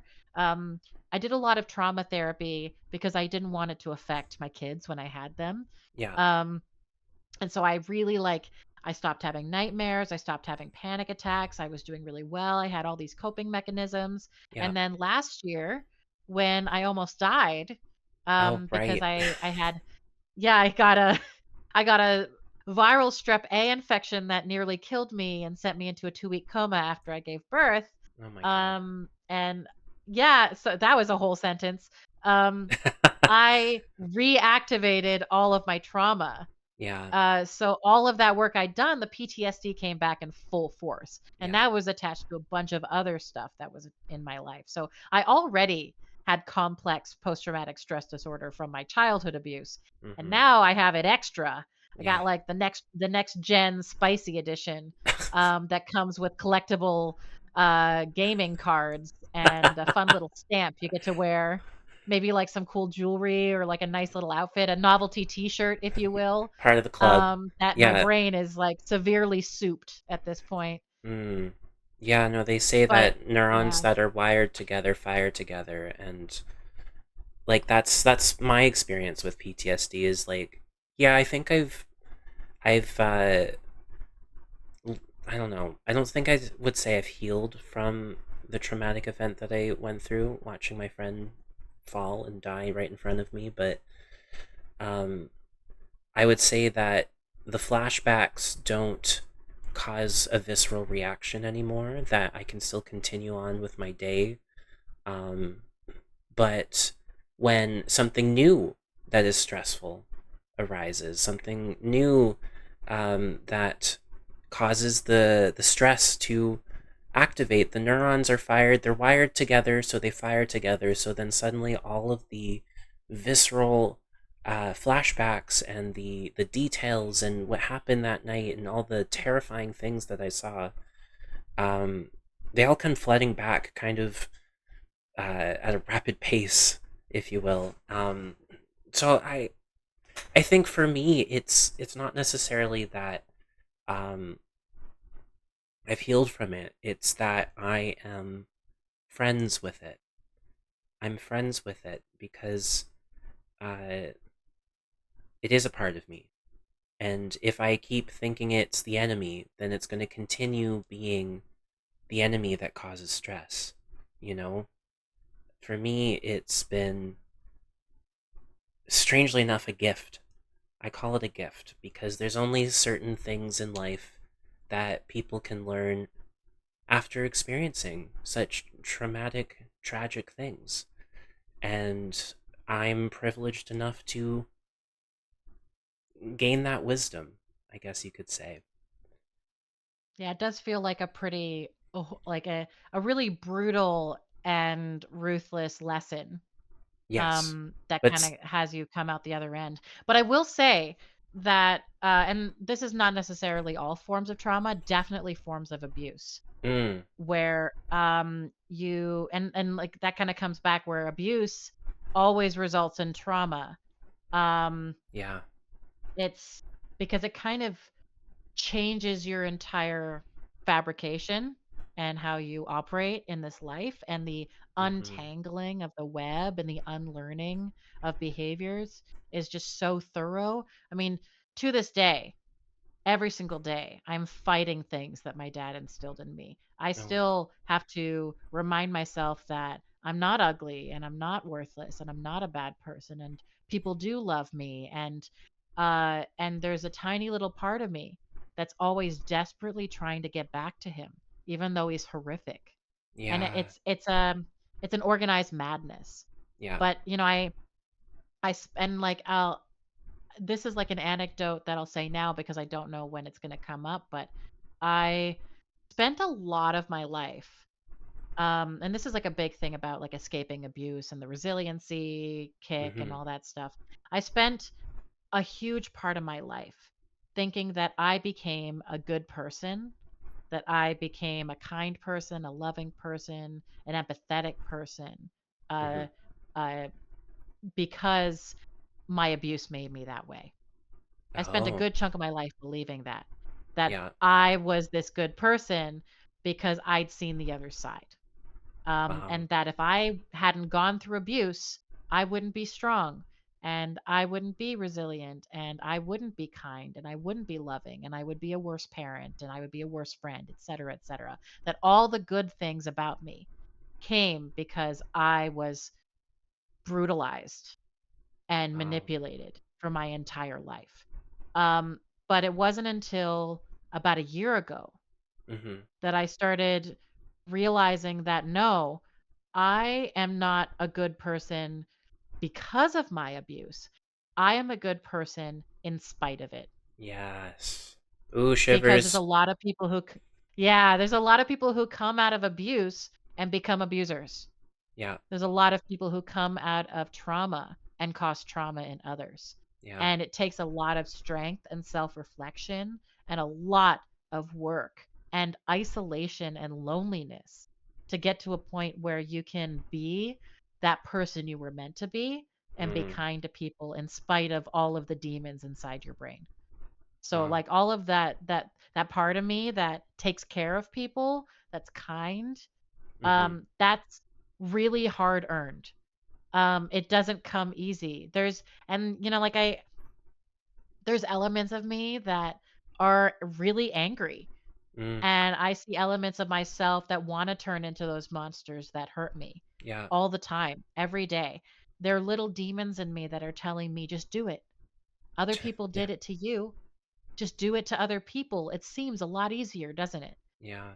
But it's a fight that I have every single day with myself, reminding myself that that's not who I want to be. There's a lot of choices Mm-hmm. that come into that. Oh wow. Oh. So. Yeah. Aha! Yeah. Yeah. No, it's just you're connecting me a lot to shadow work, Yeah. and that was something Yeah. I did a little while ago too, and yeah, trying to befriend your shadows and recognize that these demons, these monsters that are in you are really just parts of you that just want some attention. That are trying to tell you something about your needs.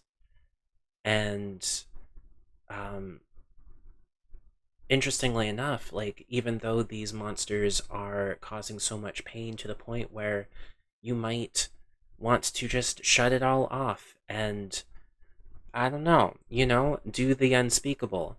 But if you were to go, so do your shadows. So ultimately, if you let the shadows win in that regard, then they lose as well. And it's interesting, right? It's just a friend that just wants to be heard. That's how at least I was taught when I I did my shadow work. I will it sounds a lot like the inner child work too, where, Yes, you yes, kinda it's all look at part of it. that part of yourself that's still a kid. Yeah. I Yeah. will say, when you've been heavily brainwashed, Mm. sometimes there's parts of yourself that aren't your own voice. Yes. It took a lot of, it took a lot of trauma specific therapy for me to be able to get therapists that were able to work through that with me. Whenever I had just like run of the mill therapists talking to me, it would consistently be that like, oh well, it's just a part of you that needs that attention. But it wasn't until I had a trauma therapist that knew my history and knew how I had been abused Hmm. that were able to be like, okay, now is that voice you or is it someone else? Yes. Let's look into that. Yes. I actually worked with my therapist with that recently, where there was this voice that was telling me I'm a horrible mother, that I'm gonna only fail, that no one is ever gonna love me, all of those things. And Oh it's like, wow. is that your voice or is that someone else's voice? What does it sound like? And Mm. I was so deep in it, I said, well, it sounds like me. She's like, "Are you sure though? What makes it sound differently than that other voice you told me, which was, I just want you to be okay. I just want you to be safe. I Yeah. just want you to feel love." What's Wow. what's different between those two voices?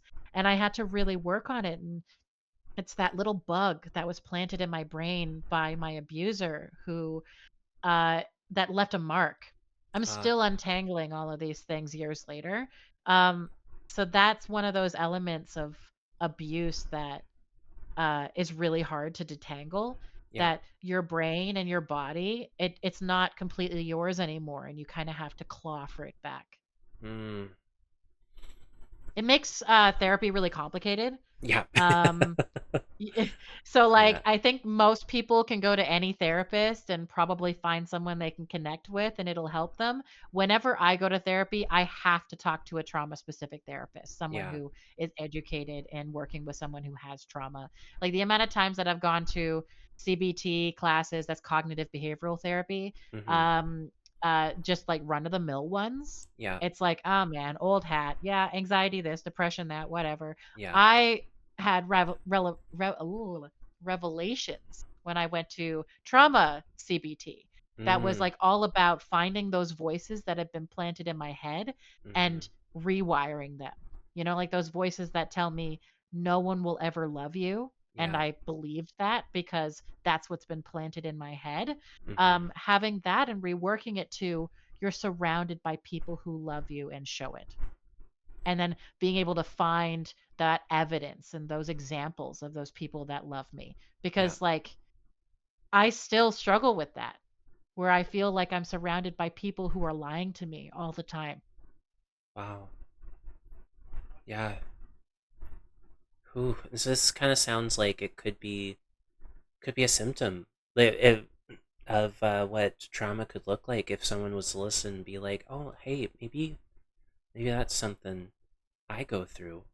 But what other kind of symptoms or behaviors could someone look out for if they believe that someone they know has gone through abuse or something traumatic? What other things could we maybe look out for? So I'll tackle trauma first just Yeah. because it could happen without abuse present. Yeah. If usually a trauma, if they're having any symptoms at all, it would be a PTSD symptom. Mm-hmm. And yeah, it would be that, like, trouble sleeping, increased anxiety, increased depression, um, kind of like the panic, maybe like jumping at sounds, maybe having a big one is actually agoraphobia kicks in Oh a yeah. lot with people who have been through trauma, that Yeah. kind of like irrational fear of leaving their house. Agoraphobia can also be this fear of big open spaces. Yeah. And it could be triggered by those things too, like big arenas, or like I had a panic attack once when I went to the trampoline park Oh yeah. because I had such bad agoraphobia. Um, but yeah, I can't, like, I struggle with leaving my house. I have to go through a lot of mental math to be able to leave my house. There's this Mm, idea that I'm unsafe when yeah. I'm outside of my own home Yeah. all the time, That's what or my that something brother could went through. happen. Yeah, my brother went through the same Yeah. thing. He couldn't even get into his car after our traumatic event. Um, yeah, anyways, sorry. You were saying. Yeah. No, yeah. So, like, and the symptoms can look very different for everyone. Someone who's been through trauma might not have any of those symptoms. Those are more like PTSD symptoms. Someone Mm-hmm. who's been through something traumatic, like, could have no symptoms at all. They could just be going about their regular life, and they're probably hiding a lot of stuff on the inside or not processing it in some way. There's a lot of Mm. dissociation associated with Ah, trauma. yeah, There's kind of that, like, cognitive separation. There's this idea that when you go through trauma, um, whether it be abuse, a traumatic event, yeah. uh, anything. Oh, my model just oh, when you go through one of those things, that your brain separates from the things that it can't handle processing. So Ah, that's why a lot of people have a lot of memory loss. Oh, memory loss is a big one mm. for people who have been through abuse, especially, Okay. is memory loss. The trauma and abuse damages a part of your brain that handles a lot of memories. Mm. So you actually block out a lot of things. And there's this idea in a lot of trauma therapy and a lot of trauma processing where you remember things when your brain is ready to remember them, when your Mm. body is ready to process them. That So if you makes don't sense. remember things, yeah, if you don't remember things, it's because you're not ready to remember them. Yeah, It's why when I went through the first round of trauma therapy, before I had my kids, yeah. there were specific things I did not remember and I did not process. And then it wasn't until I was about a year into parenting my daughter that I started remembering the sexual abuse. Oh, And it didn't, yeah, it didn't come back at me until just like one random night. And it doesn't hit when bad things are happening. It often happens when good things are happening or random things are yes. happening or a gust of wind comes by. Like, it's Yeah. I think that's one of those things that, like, people tend to, like, think about the movies with, where triggers are like, oh, you hear a gunshot, or someone hits you, or but, like, it's not that simple. No. The thing is some of my biggest triggers are, like, just the way a breeze passes me or a specific smell of something brings me Uh, back to a memory.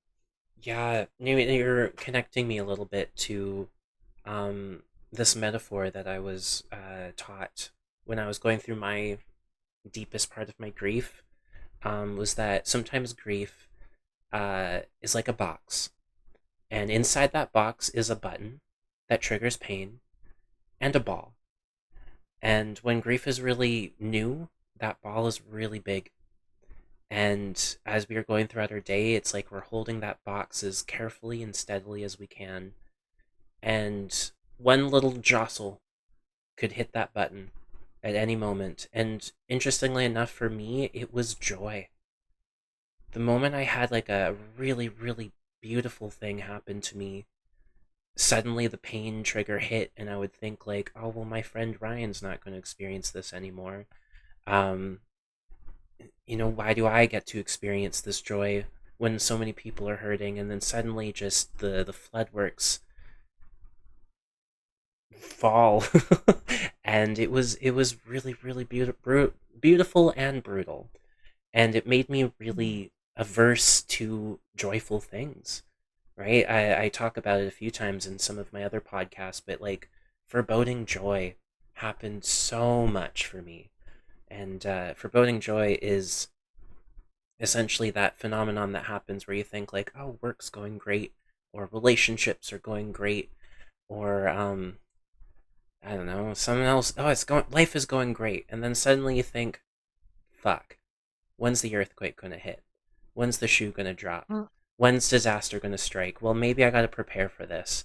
I gotta make sure I do this. I gotta make sure I do that. And um, I'm sure as a mother, you could relate to this too, like looking at your children in the crib and thinking, you're the most beautiful, precious thing I could ever have.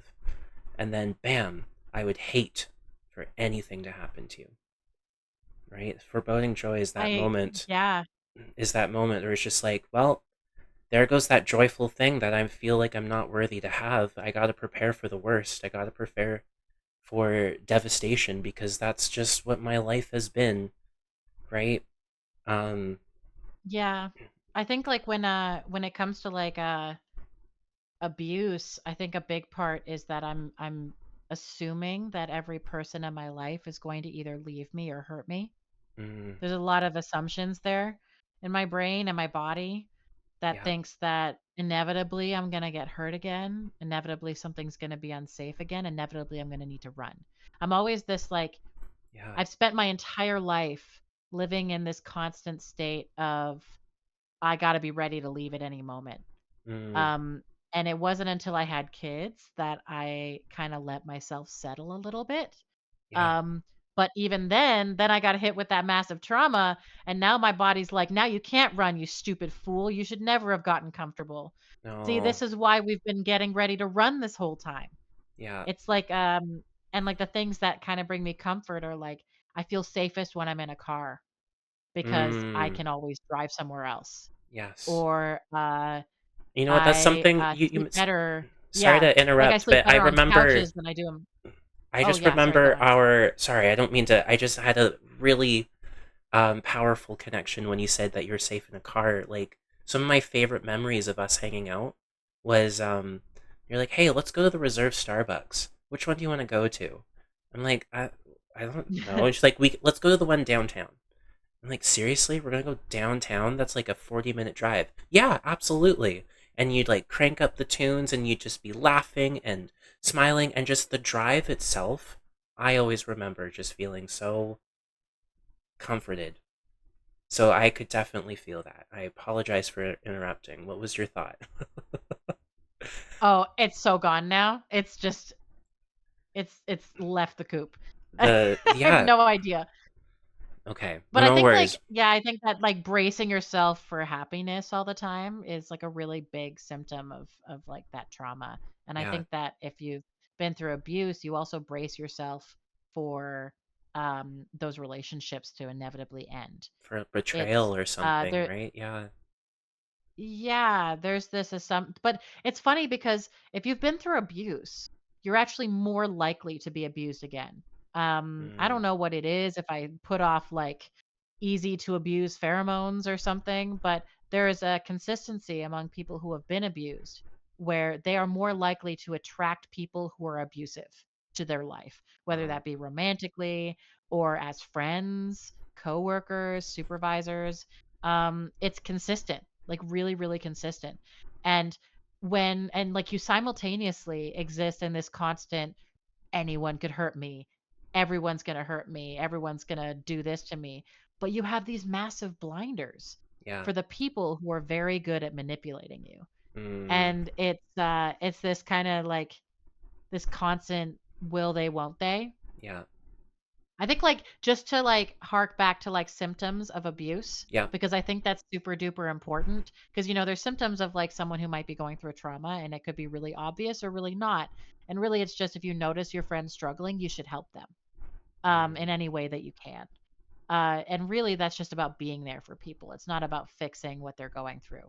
Oh, But yeah. if someone is going through abuse, there are some pretty obvious signals. Okay. And I will like I will start this off with saying if someone is in an abusive relationship, the likelihood of you doing something to help them is slim to none. People Mm. who are being abused Mm-hmm. usually won't leave because you tell them they should. That Yeah. never, ever, ever works. Um, Someone has to be ready to leave for it to register that they can. And then it's just about being there for the people in your life who are fleeing and being a safe space. So if you notice someone is being abused, you can leave those seeds, those Yeah. hints, make yourself that safe person for escape, point Mm-hmm. out when something isn't okay, and then eventually that person will feel like they can leave. But you can never make someone leave. That never works. Oh In gosh. fact, I find that it makes it much worse. Um, but It. like, you know, signs are like if there were like let's use a romantic relationship as an example because Yeah. that's often the biggest example is in Yeah. romantic relationships. Um, would be the person is the person that they're with really controlling? Mm. Are Mm-hmm. they really with them 24/7 and don't let them do things alone? Oh Um, yeah. have they isolated them from their support systems? Like, is this person not talking to anymore because their partner moved them across town and they don't ever let them hang out with you unless they're there? Oh Things god. like that. Yeah. These are all things that happened to my mother when she first started dating my father, was that she got moved to a completely different part of the province. Yeah. She could not contact any of her friends or her family. And then he became her entire world, and she Yeah. couldn't do anything else except be around him. Like she would try to go hang out with her friend, and he had to be there all the time. That's like Oh, step one of an abuser is that they isolate someone. They pull them away from their isolation. support Mm. systems. Mm-hmm. Yeah. The next stage is like that trauma bond. So it's Mm. like Mm-hmm. that it's kind of like that slow mistreatment, but like love bombing. Um Oh. the I'm the end all be all of your life. Yeah. You'll usually see them be really performatively nice to the person, but your friend might show symptoms of being really uncomfortable around them sometimes and kind of surprised when they're being really kind. Yeah. Things like that. Like it those are kind of some alarm bells. Like they're those red flags, you know? Yeah. And then obviously, like the last stage is always the one that's the most obvious, but they're so in the hooks that there's nothing you can do. Yeah. That, like, you can see physical marks. You can Oh. see that they aren't sleeping or that they're like losing weight or gaining weight Mm-hmm. at an alarming rate, that they seem like they're scared, things like that. Yeah. But those first signs, the isolating Yeah. someone from everyone else, that like controlling mentality, that's that first alarm bell. And that's when you can actually talk to your friend and do something. So it's super duper important to look for the early signs and not the Yeah. late signs. Oh Because, god. yeah. It just feels so helpless.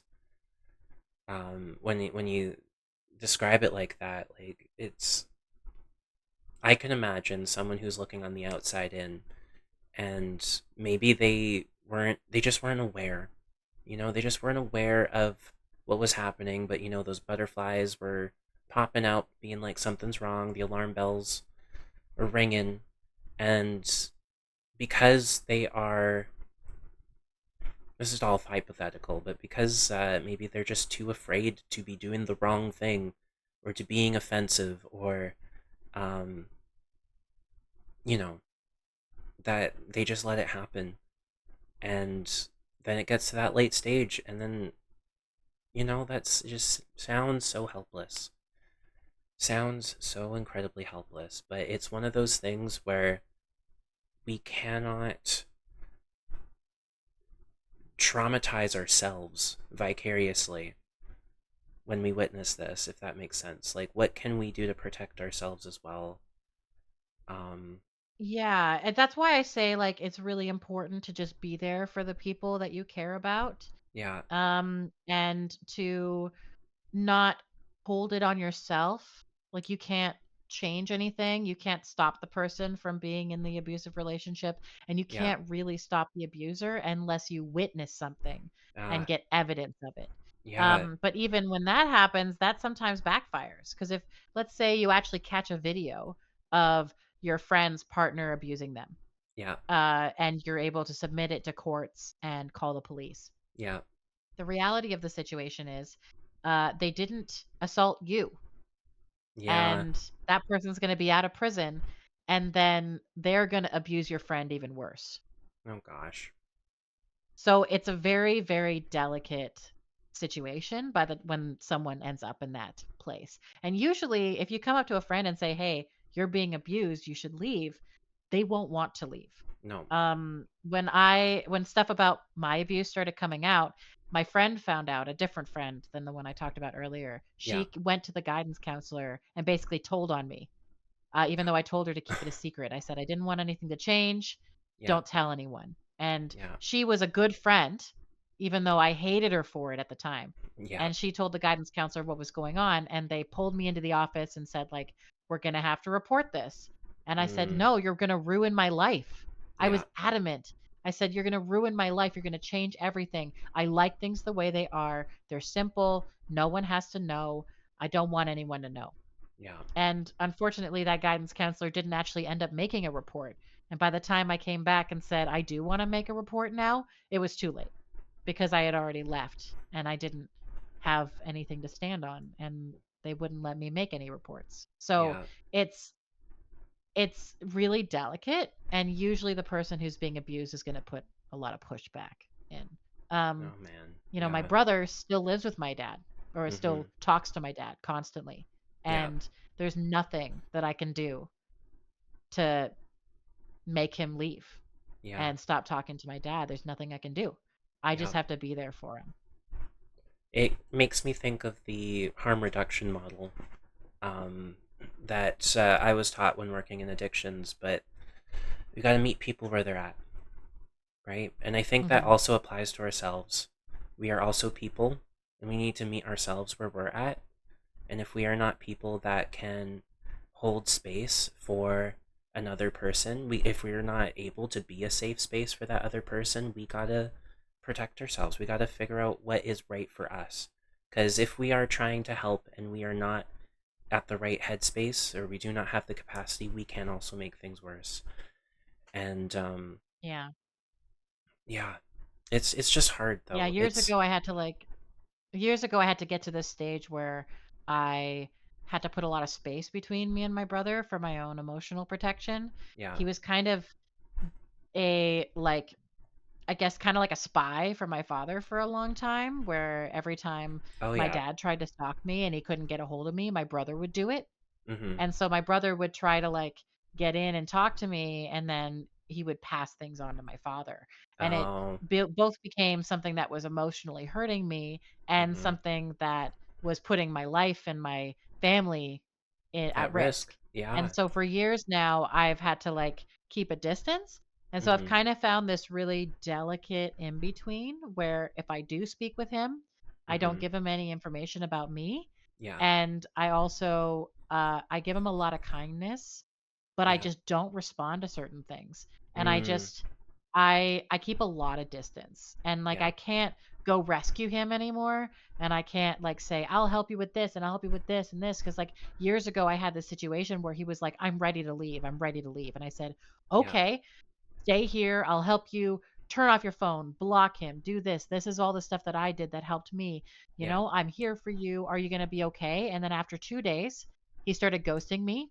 And then three Mm. weeks later, he sends me a picture of him painting my dad's house. And I'm like, what the Oh. fuck are you doing? And he's like, well, I'm painting dad's house because we need to paint the house. And I'm like, you said you moved out. He's like, why would I do that? Ugh. So I have to keep Yeah. a lot of space for Yeah. my own mental health, even though it's hard watching him go through it. And I Oh yeah. know that he's being abused, and there's Yeah. nothing that I can do to change it.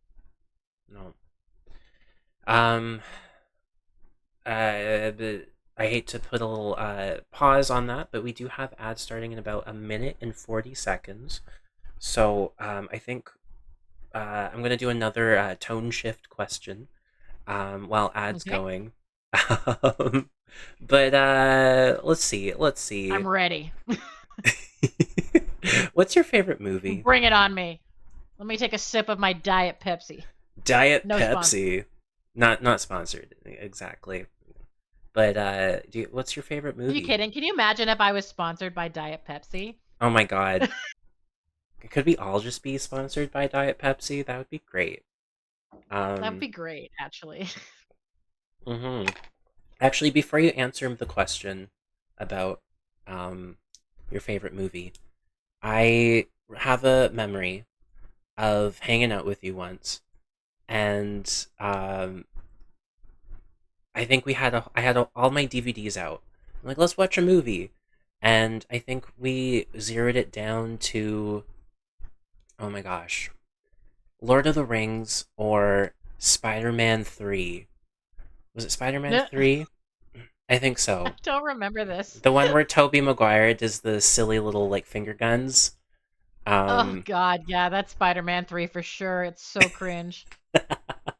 and we wound up It's so watching bad. Spider-Man 3. Yeah.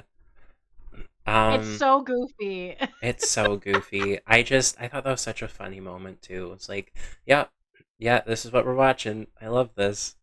But ads are gonna be I think starting the about five idea was seconds, that it was guys. like Yeah. I think the idea was that it was like it's a much worse movie, but it's also way shorter.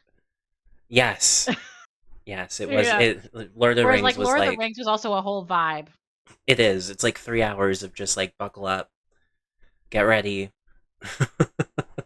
Yeah, if I'm gonna watch Lord of the Rings, I gotta be in a mood, you know? Like it's Yeah. excellent, but I gotta be in a mood. And I almost feel like I need to punish myself because I need to like watch the extended editions and I need to Yes. watch all of them in succession. Like you can't just watch the Two Towers all by itself without No. any preamble.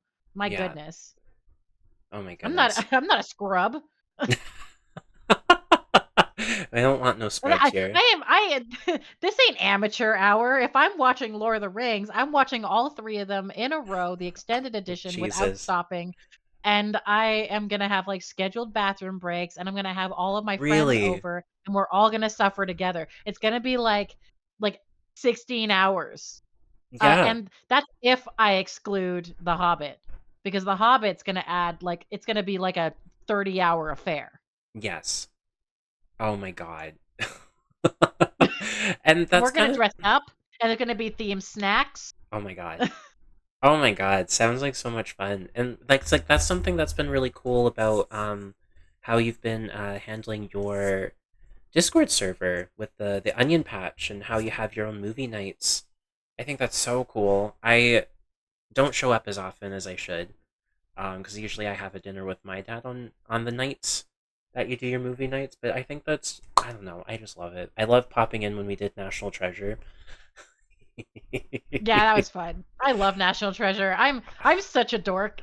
I I love I National Treasure I too. love doing the movie nights because I feel like a lot of the movies are like ones that no like I try to show a lot of movies that no one's ever seen too. Hmm. Hmm. Um, I've shown some pretty cool ones. And I like having the Discord server as like a place where I can also just kind of be there for people. I have the Yeah. mental health channel Yeah. on Discord and I I try to leave it open as like a place where people can just get some like moral support from each other or even just Hmm. vent. Yeah. Um and there's not a lot of places that you can kind of just do that with your peers. Most people are just trying to truck along, but at least if it has like a specific space where people can do it, you Yeah. know? Yeah. That's So like something I favorite notice. movie. Yeah. But go. Yeah. What's your favorite movie? Favorite movie. See, that's tricky. It's kind of like asking me like favorite food or something like that. It has to be like I have to be in a mood for certain things. I Okay. like I would say like Dirty Dancing is one of my favorite movies Ooh. of all time. Okay. Yeah, honestly, I think it's a near perfect movie. Oh. Also Patrick Swayze. Yep. Oh, I that like, and it's Uh. so funny because I got like I feel like it's one of my hyperfixations, and I just have way too many fun facts about the movie too, and I'm gonna hold myself back. Okay. Um, but it's just I watched that movie from a really young age, just like Yeah. all the time. I love it. I feel like there's a watch Dirty Dancing to Book Talk Girl pipeline. Um, and I'm a proponent of that, Yeah. where now all I read is fairy smut, and I live very happily in my own little realm of fandoms. I love that. But I love Dirty Dancing because, like, on top of the fact that it's this kind of like coming of age story, Mm-hmm. uh, and also like Patrick Swayze is also this. He plays this character Johnny Yeah. who has his own struggles and he's like suffering in this class system and Yeah. but he really loves his art and it's this. But like at the same time, there's all these side characters, and it's one of the only movies I've ever seen that really honestly showed the danger of a pre Roe v. Wade environment in the United Oh, States. yeah. Um, Wow. yeah, and also the like the possibilities of how like people can be manipulated, the good and the Mm. bad, the ugly, the neutral, like all these humans who look like these social pariahs to everyone else, but are these amazing people because they've been through things and so they've grown that empathy organically. Oh, And this yeah. idea that like money doesn't make you a good person, it Uh, just makes you have money yes. as well. So like it's yeah, and it's just there's just a lot of layers to the movie. Like that's one of my favorite movies of all time. I love watching National Treasure. That's so fun for Yeah. me. Easy, goofy movie. I love it. Um, Yeah. uh, I like one of my favorite movies of all time. Like I used to love like watching Princess. Um, sorry. Princess Bride. Oh. Princess Bride, but That's my also favorite like movie. Princess Diaries, to be honest. Oh my god, Princess Princess Diaries is Diaries. also great. Yes. I do also love Princess Bride, but like Princess Diaries is so good because I have Yes. this like unhealthy obsession with Anne Hathaway. Oh, But that's like, fair. uh, Who wouldn't? yeah, she's so pretty, Who wouldn't? right?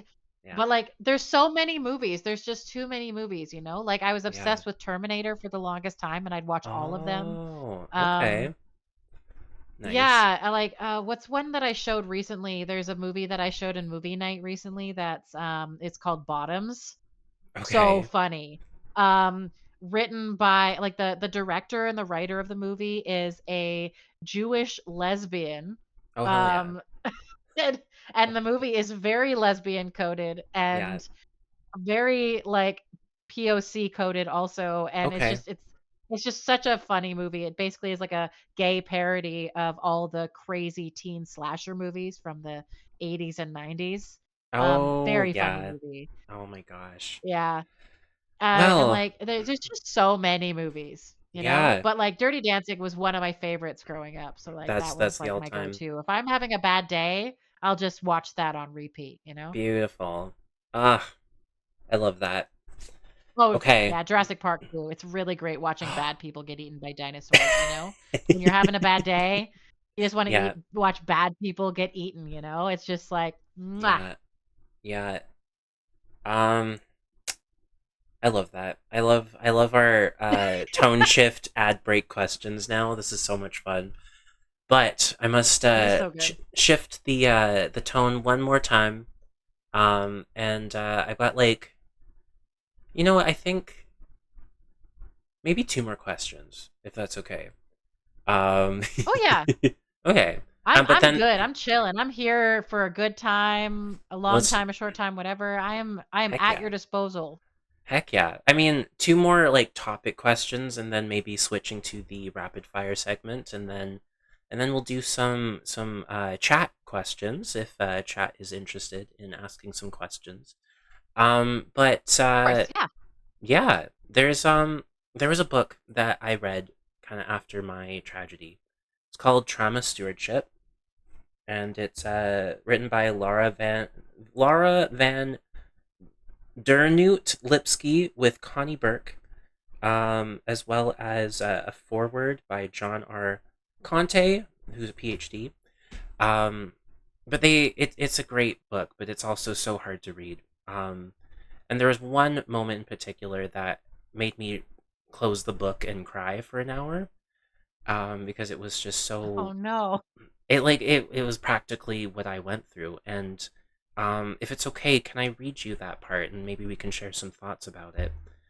Um, Yeah, yeah, please. okay, so yeah, this is coming from page 37 of Trauma Stewardship. But it's coming from a perspective of a paramedic after a tragedy that said, "We worked on him anyways, but he was dead. The mother showed up on the scene, and as we were zipping him into the body bag, I remember her scream. Just that grief. You know, that grief.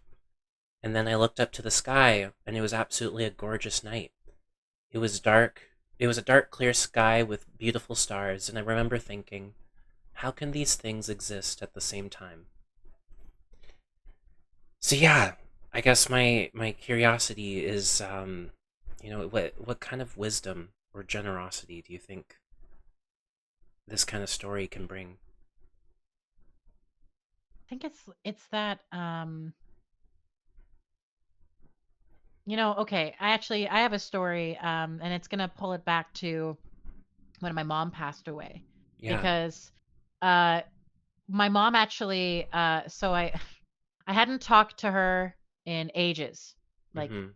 on and off barely for years. Mm-hmm. And she had sent me just a text when my daughter was born asking for Mm. pictures, and she had. And then what happened was she actually took the pictures I sent her and she sent them to my father.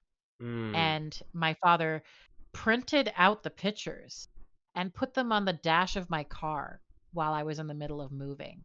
Like the stalker he Oh. was.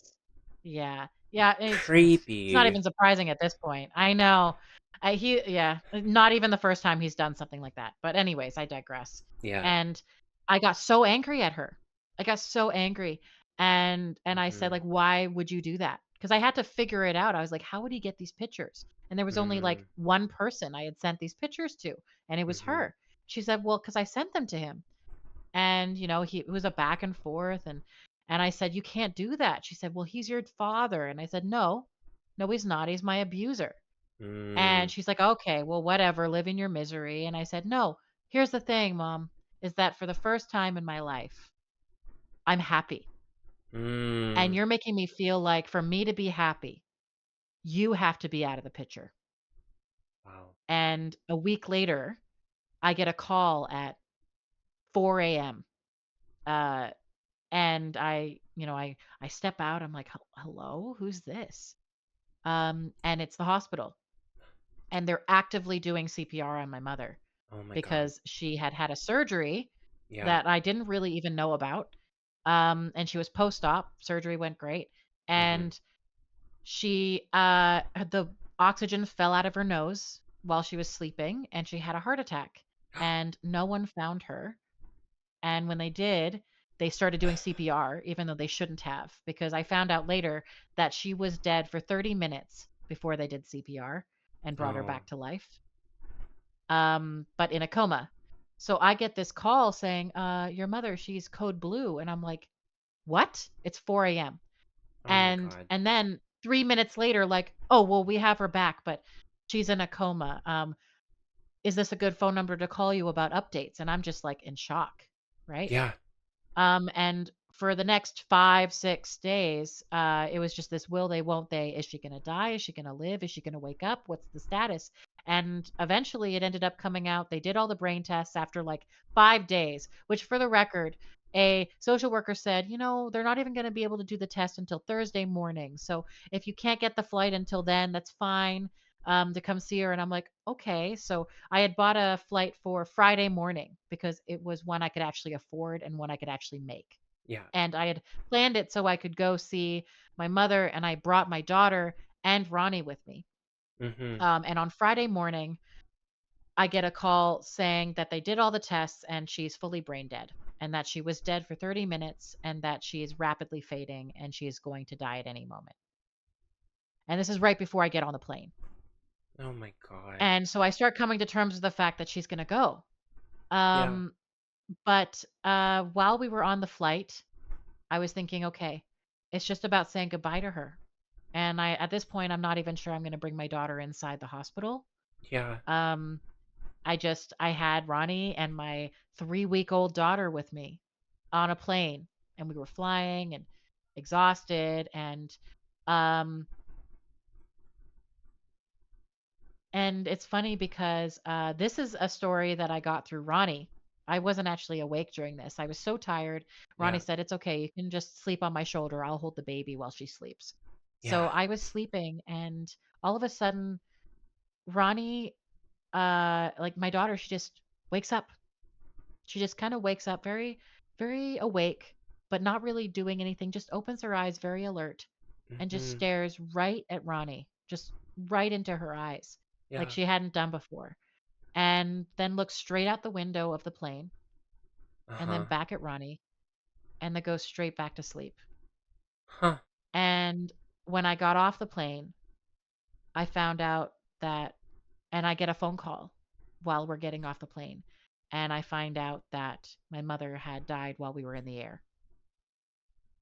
Oh my god. Um, and so it's this it's this thing where I think that my daughter was the first person my mother came to after she passed,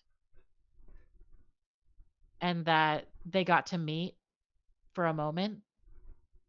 Mm-hmm. And it was this beautiful sunny day. Oh. Um, and my daughter was just so content being held by Ronnie and then held by me. And I don't know. It's just I remember very vividly just crumbling to the ground in the airport, um, and just being unable to stand up. But at the same time, the sun was shining through the windows and it almost looked rainbow. And the day was beautiful and the blossoms were out and the flowers were blooming. And Yeah. I don't know, it just, I'm full on some tears of the right now. worst moments. I'm so sorry. I No, just it's it's one just of those things beautiful. where It's some of the beautiful. worst things, yeah, and it's the day we buried my mother. It was also a beautiful day. Yeah. And uh it was just sunny and wonderful out. And it's so funny because the entire time my mother was in a coma and the entire time that I was waiting to bury her, it was nothing but beautiful weather. Just nothing but beautiful weather. And um I don't know. The universe kind of just works that way sometimes. Really I think does, it's doesn't just it? this, and it kind of harkens back to how I was dealing with the loss, this grief of losing my mother while looking at this beautiful baby that I had. And that I had some of the happiest moments of my entire life Yeah. wrapped up in some of the worst things in my Oh, life as well. oh my god. No, I relate to that in my own way because I describe my tragedy as the best day and the worst day of my life at the exact same time. And yeah, like, God, God. Like, I don't know if so some people may not know. I've talked about it before. I'm kind of liberal with it on my streams, but yeah, it was my 30th birthday party. My mom had arranged a surprise party at a pub where there was karaoke night, and she brought my brother from the interior of the area that I'm at, and I had some of my coworkers and friends, and halfway through the night, my old next door neighbors showed up, and I was just kind of stunned. Like, what are you guys doing here? You guys moved far away such a long time ago. What are you doing here? And It was just so fun. Of course, lots of alcohol, lots of drinking, lots of partying, and it was about 1 a.m. when we got kicked out of the pub, and it was my three cousins, my brother, myself, and my old next door neighbor Ryan, and we just wanted to soak in the night more. We just, yeah, we're getting kicked out, but the party's not done, and we decided we want to go to a park that's on a pier, where I live, and we had to get there. You needed to take an elevator or some stairs, but alas, the elevator was broken because people were sleeping in there and doing nefarious things in there, so they closed it off to the public. And um, yeah, I don't think Ryan understood how high up we were. But I just remember as we're walking down the stairs, I was a little bit ahead of him, and he decided to hop up onto the railings because he wanted to slide down it, like, any rebellious skater dude would want to do. And I remember looking at him and saying, like, don't do that. And the minute I said that, like, I remember him smiling. Oh, his smile, his shit eating smile. And instantaneously it went to horror. And he slipped and fell. And he fell about 50 feet. Um, he hit a fence on the way down. And yeah, we were doing CPR. Um, I was the first on the scene. I was giving him mouth to mouth, and I was covered in his puke, and it was nasty. It was nasty, but that's kind of where some of my memories fade, is down in the abyss, is what I call it. And, a few moments later, the paramedics showed up, and they do what they can, but the lead paramedic came up to me and said, "I'm so sorry, but he died."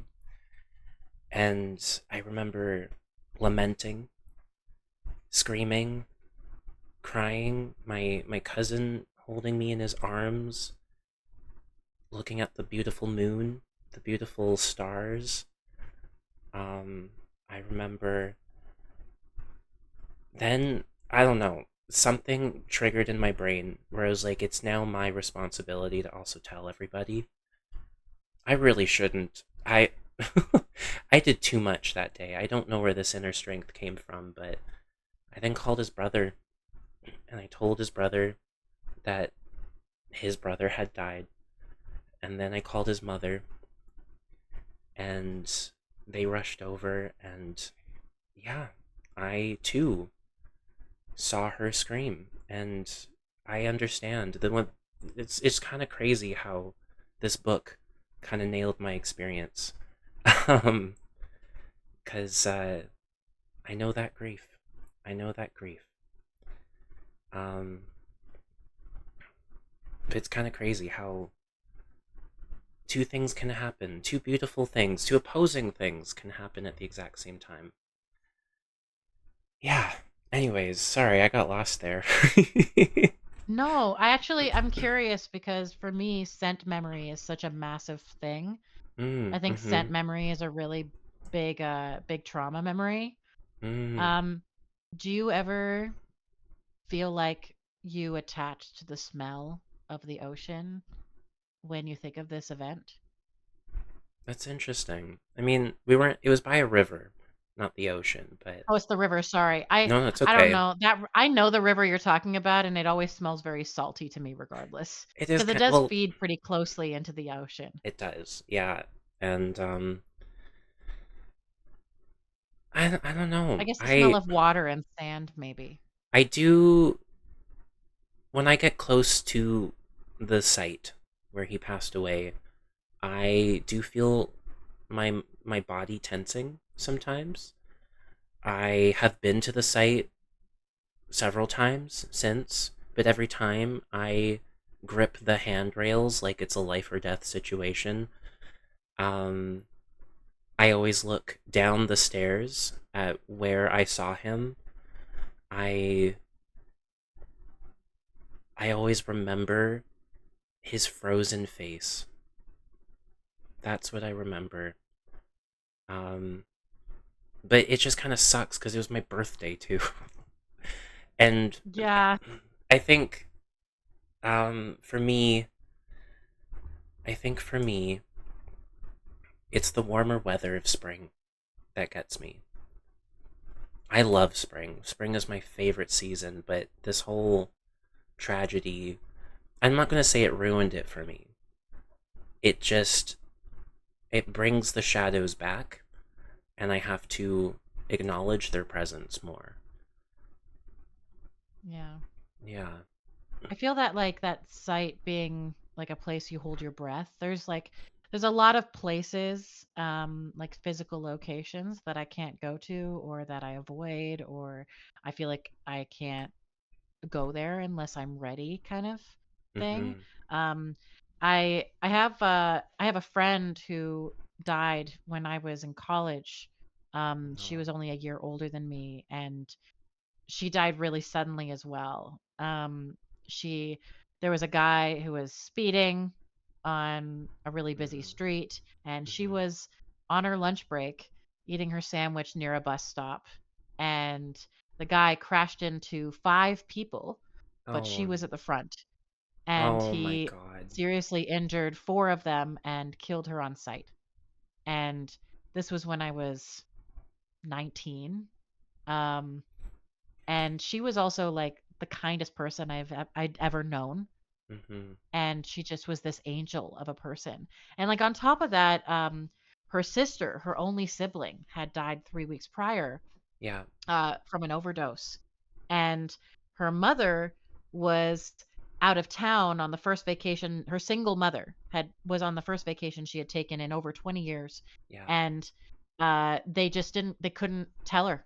They couldn't tell her that one of her daughters had died, so Oh they my didn't tell god. her. They said they would tell her when she came back. And then Wow. when my friend died, they had to tell her that both her daughters died while she was on the only vacation she had ever taken in 20 years. And I remember going to the funeral and her screams, and had to Yeah. be carried into the room and out of the room. And just like I remember that scream, the scream of a mother who's lost a child is Yeah. one you never ever forget. I will never And forget that uh scream. Yeah. Oh. and it's just I think what made it so I didn't see the accident happen, but it was such a horrific accident. They had the entire street blocked off for a really long time, Yeah. and it was a really famous accident. They actually had it broadcast on every news station for like a month and a half after it happened. And so everywhere I went, I saw it on the news. Every No. TV, every doctor's office, every government office, every place that I waited. The therapist I tried to talk to about dealing with her loss had it on the TV in the waiting room. Fuck. And it was inescapable. Fuck. And it Oh my it was so god. traumatic for our friends that Yeah. her partner, who they were about to get married, Mhm. moved across the country and never spoke to any of us again. He basically Oh said bye no. to us at the funeral, and he couldn't do it. Like, he could never be in that city ever again. He basically had to, like, change his name and change his life to be able to deal. And I just and like, the way that I dealt with it, I wasn't even there when it happened. But to Mhm. this day, I can't drive on that street. Yeah. I just can't do it. Yeah. And it's a really, really busy street. It's a really famous street. Yeah. And I actually had a piano student once who lived Mhm. close by to there, and I used to drive the long way around to get to their house, so I didn't Mhm. have to go on the street. Wow. But I that like, there's that trauma of seeing the event, and then there's the Mhm. trauma of being there and seeing the pain of all the people who love them as well. Yeah. There's this, and that's one of those things where sometimes funerals are traumatic and Yeah. sometimes they're healing, Yeah. and it just depends on what happens. Mhm. Whoa. But I know that feeling of avoiding a place. Yeah. Um, I was never really the same after that.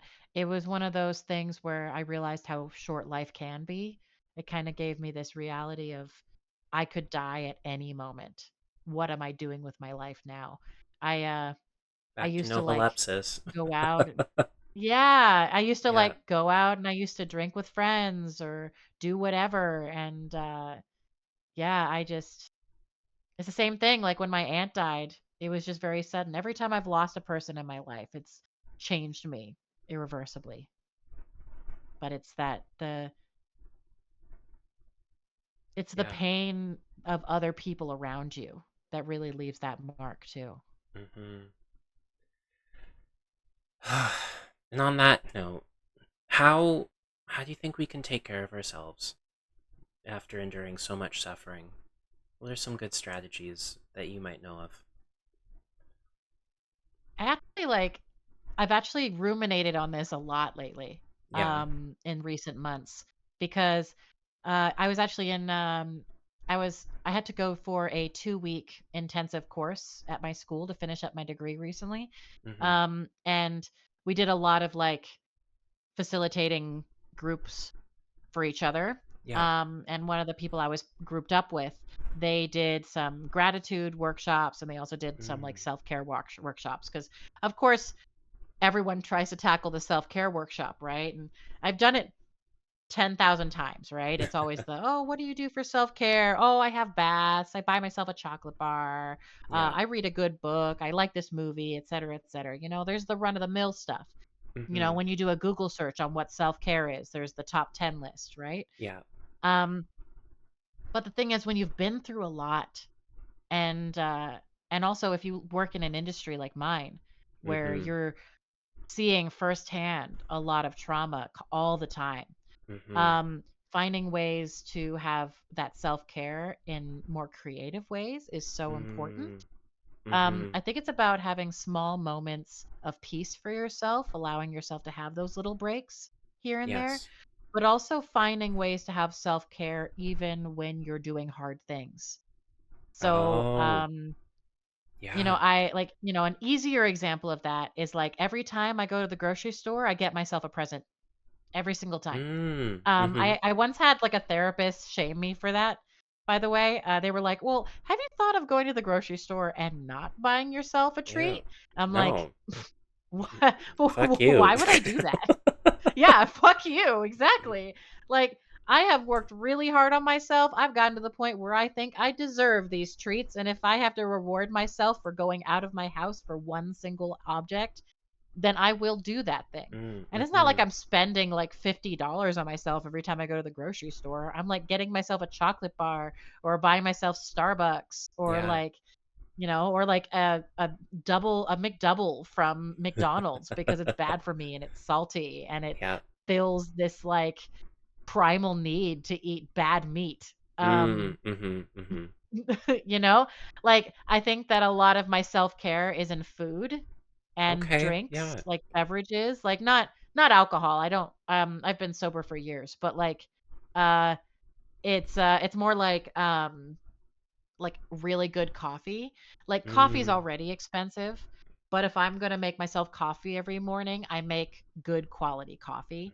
And the ritual of making myself coffee in the morning, it's a ritual. It's like how I start Mm. my day. I Hmm. pull out my stuff and I get my cup and my sugar and it's like this whole thing and I'll Yeah. put on like this video that I like to watch or something like that. Um Yeah. and like so that's kind of how I take care of myself, but it's also about finding small moments when things are hard.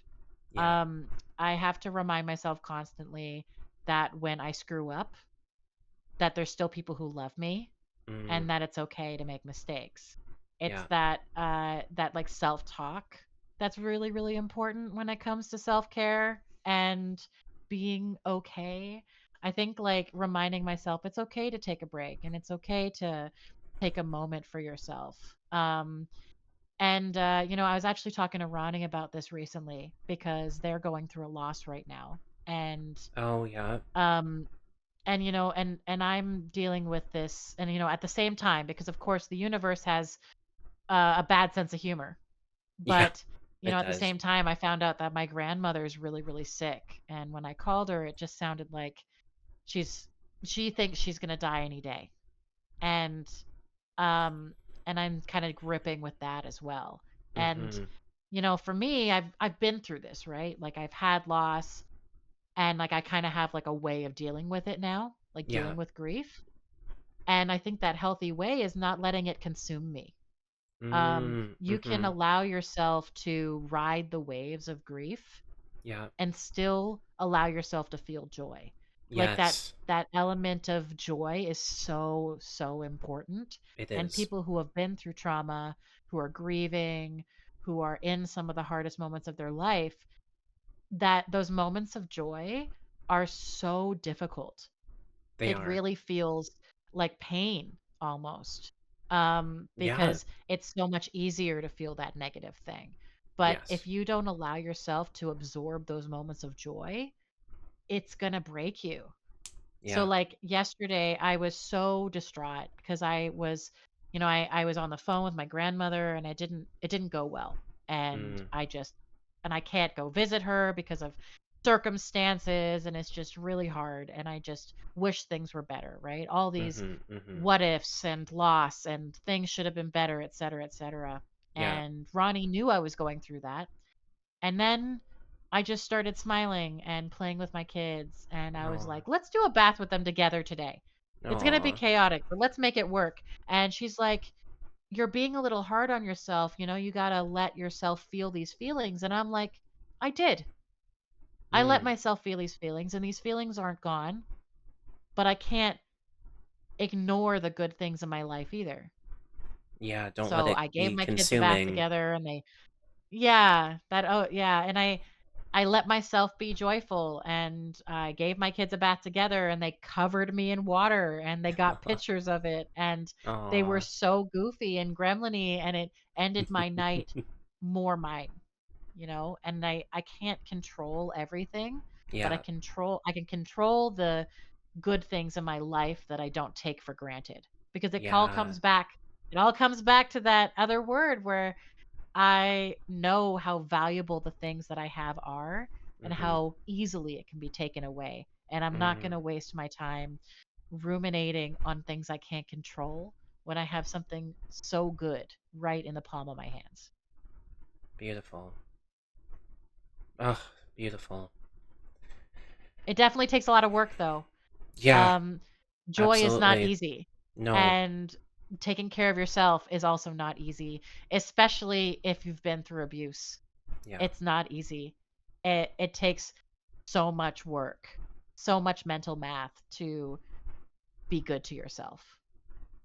Yeah. No kidding. No kidding. Whew.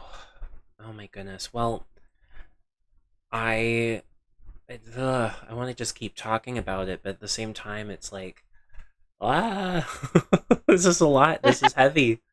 Um, We can't let ourselves ruminate on it. It is no, what it is, and we yeah, can't control everything. And yeah, trauma's gonna happen. It's probably gonna happen again. yeah, And we just need to be there for people, be there for ourselves, and get through it. yeah. And we'll be stronger on the other end. But it's it's not. It's I saw a thing actually today. Mhm, It was like advice from a trauma therapist to mhm. people who are dealing with trauma. And it is like phrases that you should avoid. Not Oh, everything happens for a reason. mm, Um, yeah, Not everything happens for a reason. Shitty things happen.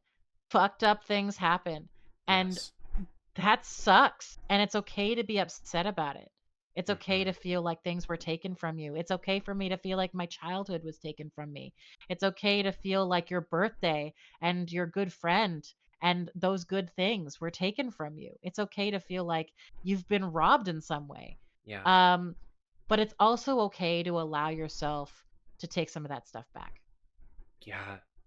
No, you're connecting me a bit to what my therapist would say, and it was give yourself permission to surrender. Surrender to the big feelings, surrender to the overwhelm, but schedule it. you know? Um, Yeah. and I think that was Especially if you're a really parent. helpful. Yeah, Yeah. if you got responsibilities and stuff, it's hard. It is. That was really helpful for me. Like, something that happened afterwards was like I'm getting inundated with Facebook messages from people I haven't even talked to, being like, "I'm so sorry for your loss. I'm so sorry. Blah blah blah blah blah blah blah. If you need to talk, blah blah blah blah blah." And I kind of took a radical approach to all of this, and I just kind of said, "You said if you need to talk, then I'm going to take you up on that. Actually, I'm going to take you up on that right now, and I'm just going to vent to you what I'm feeling right now." And it was essentially this action of reaching for every hand that reached out to me and surrounding myself with all the love that my community could give. And also just surrendering to how traumatized I was and how much grief I was going through, and not holding it back, not suppressing, not having that stiff upper lip, not pulling my boots up from the bootstraps, but like actually crumbling and letting myself crumble and with people that were willing to hold it. And maybe they bit off more than they could chew, but that was really integral for my healing. And that was really important. Yeah, But I think yeah, I remember messaging you like right away after it all happened, and I was one of the messages of, "Oh my gosh, are you okay? You can message me anytime, blah blah blah blah blah blah." Like I was one yeah. of them, and I'm sorry. No, I But mean, I think your response to me at the time was, "Honestly, I'm just so tired." mm-hmm, Um and I think I my response was, I am literally here whenever you're ready. It doesn't have to be right now. You mm, probably have lots of people to talk to right now, but if you need someone to talk to months from now or any time at all, mm, I am always here. And I aw, think you didn't take me up on it until like 5 or 6 months later. yeah, yeah.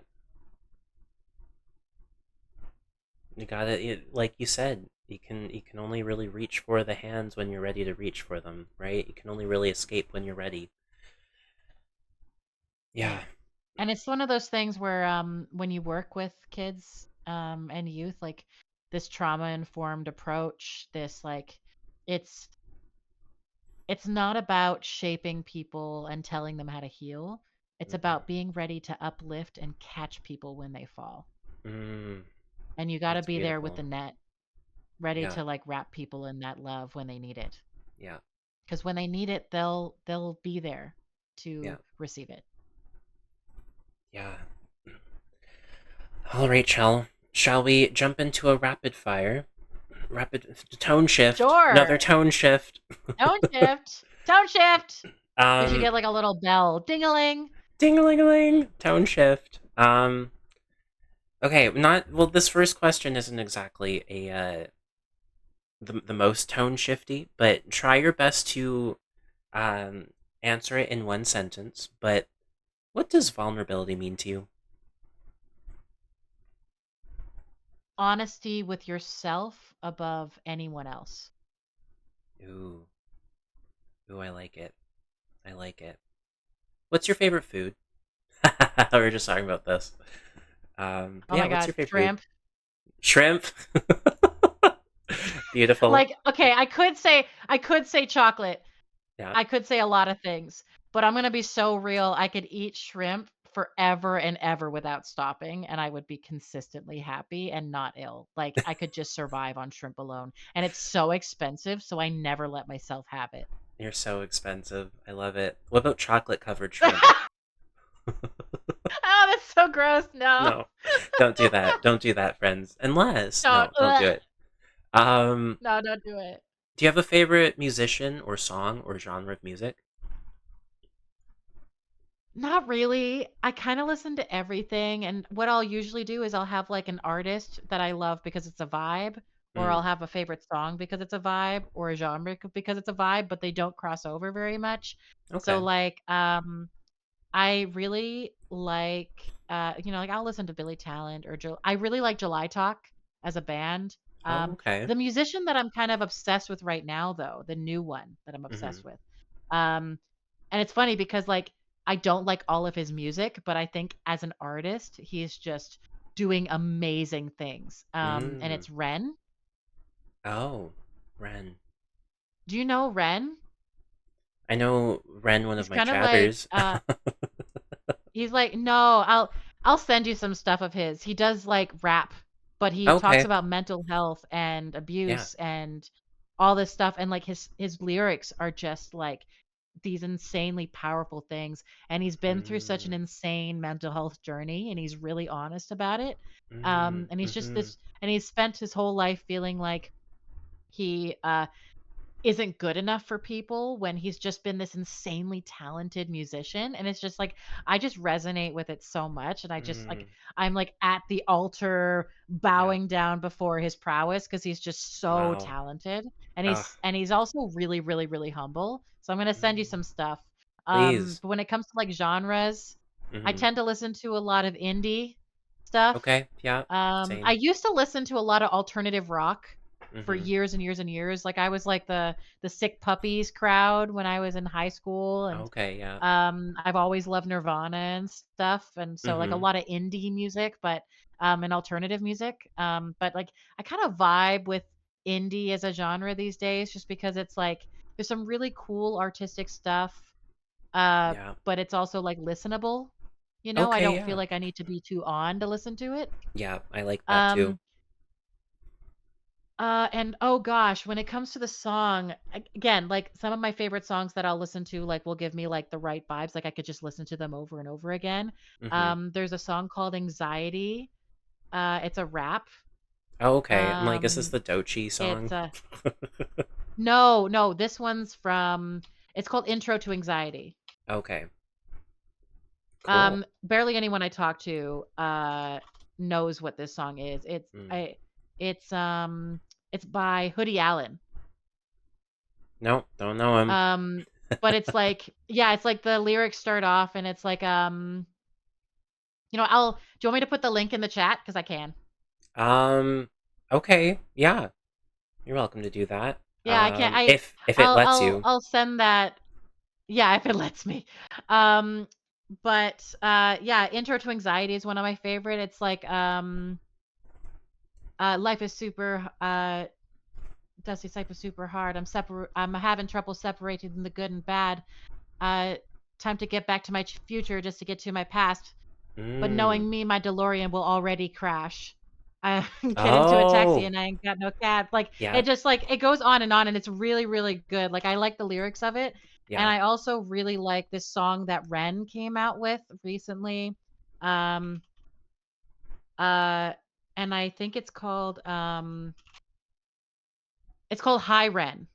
And it's Hi, Ren. basically like this 10-minute Oh. long rap Is it? about Wait. his Hold on. entire mental health journey. Is it like the both sides? He's like in a mental hospital. Yes, Yeah, I've and he's seen in a mental this. hospital. It's insanely good. Yes. I'm gonna Okay. send the link for that one too if anyone's interested. Both of Yeah. those songs are super, super good. Wow. Um, Yeah.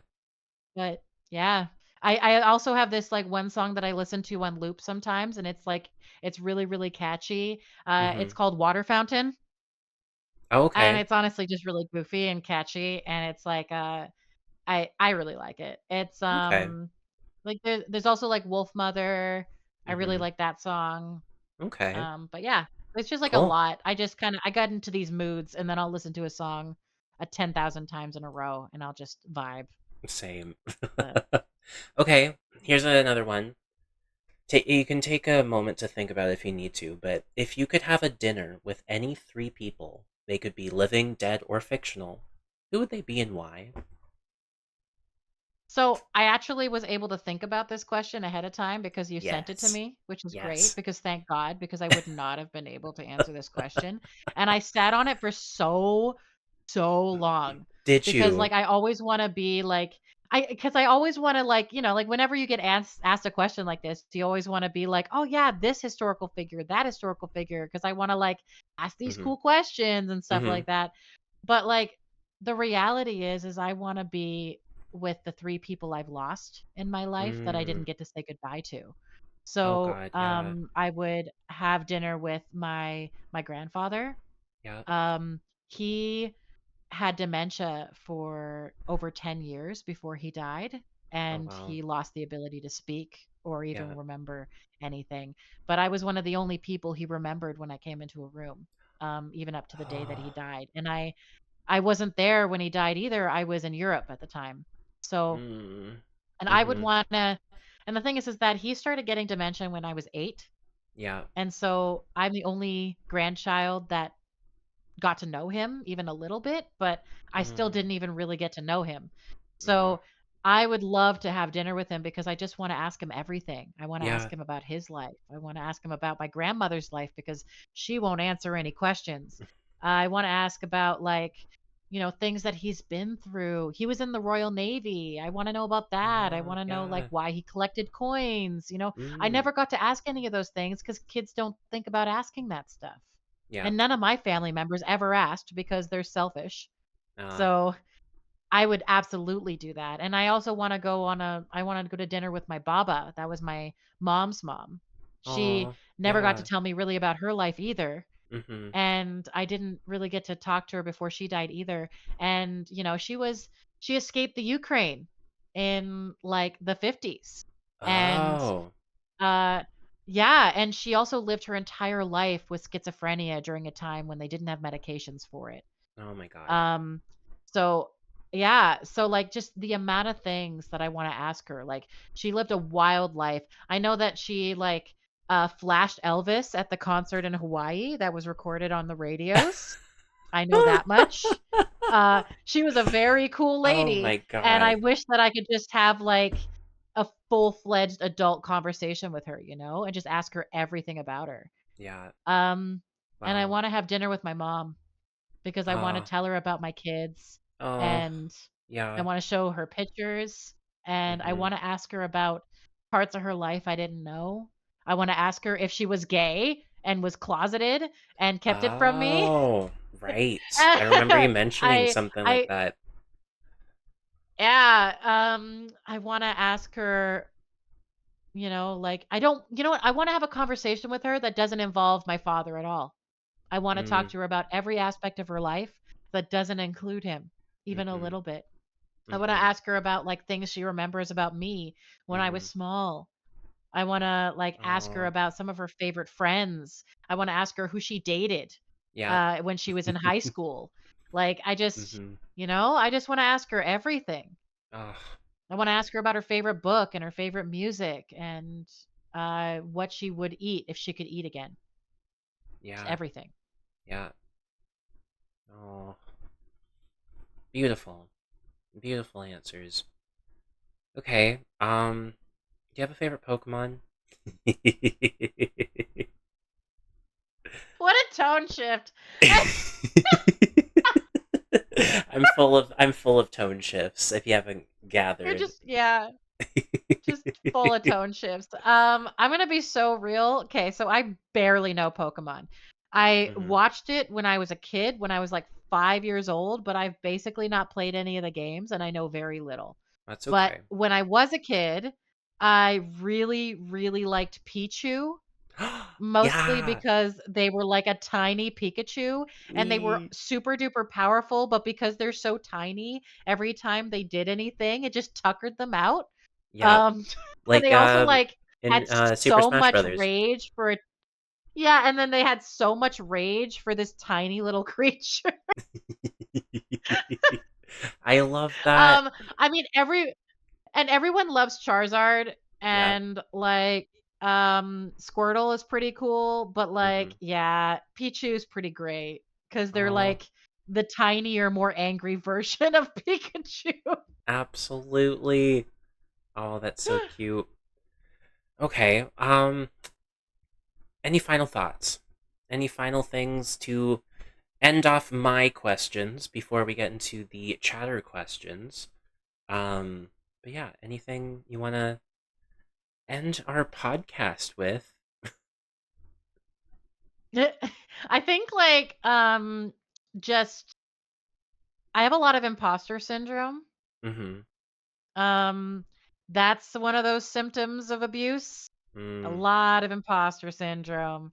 Mhm. And and I it's funny, when I was in the hospital last year, I talked to a psychologist while I was in there, Mhm. and I was telling her about my life story, kind of like this, and just Yeah. everything I'd been through and just everything. I talked to her for Mhm. like 3 hours straight, just Yeah. about everything I'd been through.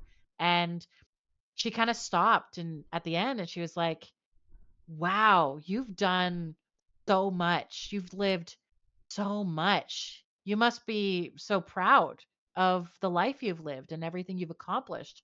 And I'm like, "Not really."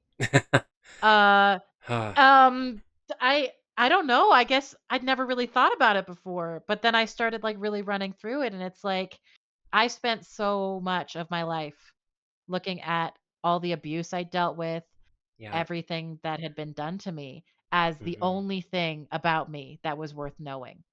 Um, Oh. but I, like I've been to almost 30 countries. I have 2.5 degrees.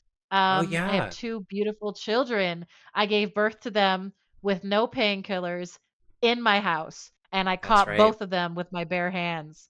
I Jeez. um Yeah, I that's a lot. gave 100 I with my school, I gave 100 instruments to kids in Cuba when I was there. I spent 2 months in Africa. I got trapped Wow. in Eastern Europe once in the middle of nowhere, when a forest fire was approaching. Like, I remember that it goes story. on and on and on, you know? Like, I've Yeah. lived so much life, Yeah. and I've spent this entire chapter of my life, this entire adult chapter of my life, thinking that the only important thing about me is still the abuse that I went through, and Mm. it's just so far from the truth. Yeah. I think that, like, talking to that person really helped Yeah. because it helped me really, like, get to this Reframe. place where I can be proud of myself, Yeah. of all the things that I've been through, really give time and space to the things that have happened to me, but also that time and space to the things that I've accomplished, and Mhm. just, like, really come at my life with a lot of honesty and go at my future with a lot of excitement. Yeah. And I think that that's something that I hope everyone who's been through trauma or abuse can get to. That Yeah. there's those 4 stages they say that you are the victim and Yeah. then the survivor and then Mm. the hero. They usually say Mm. there's the 3 stages. Mhm. I think that that 4th stage, that last one is that thriving stage where Mm. you can be Mhm. there for people, but you can also just be there for yourself and Wow. just really thrive in your own life and have that introspection. So I hope for that with every person who's Yeah. been through anything even remotely similar to what I've been through. And Wow. if there's anything I need to tell people who are listening or do listen, who have ever been through any abuse, it doesn't feel like it, but it Yeah. gets better. It really, really, really does. It And does. it's not easy. It takes a lot of work, and you gotta be your own savior most of the time, but it's worth it. The work is worth it. It is. Oh. Oh my gosh. Well, Chell, we've got an ad break going to be starting in about 3 minutes and 30 seconds. I was thinking, we've been at this for 3 hours. Holy Jesus. I wasn't expecting it to be this long, but I'm so grateful that it was because, man, oh man. But I'm thinking I want to let the ads run, but I also really want to go pee. And I don't know if maybe you need to go pee or maybe the viewers need to go to the bathroom or take a quick breather, but I'm thinking maybe we'll do like a um Like a quick pee break and then do the Q&A. do a Q&A afterwards. Yeah, does that sound okay? That sounds awesome. It took you mentioning peeing for me to realize I needed to pee. So Beautiful, beautiful. now the Um floodgates are open. There's no going back. no going back. Okay, guys, so I'm gonna maybe yeah, we'll do like maybe 5 or 10 or something. We'll let the ad I don't break even need run. that long. I'm just gonna go pee real quick, but Okay. um, three Yeah, I minutes is plenty for me. okay. Well, I know in 2.5 minutes the ad break will start, and then the ad break is supposed to be 3 minutes. So let's do a five minute break. Does that sound okay? Okay, And then we'll do that sounds good. yeah, Q&A for chatters. Anyone who is watching this at live, we want to hear your questions, and maybe we'll answer them. We may not get to all of them if there's a lot, but we will get to maybe a few. So yeah, maybe take a moment to think about Sweet. that. And I'm going to do the be right back screen right about nar har. Okay. And then Arr. I'm going to put a little music on too. I'm Okay, gonna mute and go pee. sounds good.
Alrighty, friendos, we are back from our little break. Hello, hello, guys. I hope y'all went to the Hi. bathroom. Hi, welcome back, Kjell. How was your break? I'm gonna I had a pause any great music. pee. It was excellent. So much liquid in me. Oh, good, I'm good, gonna good, drink good. more liquid now.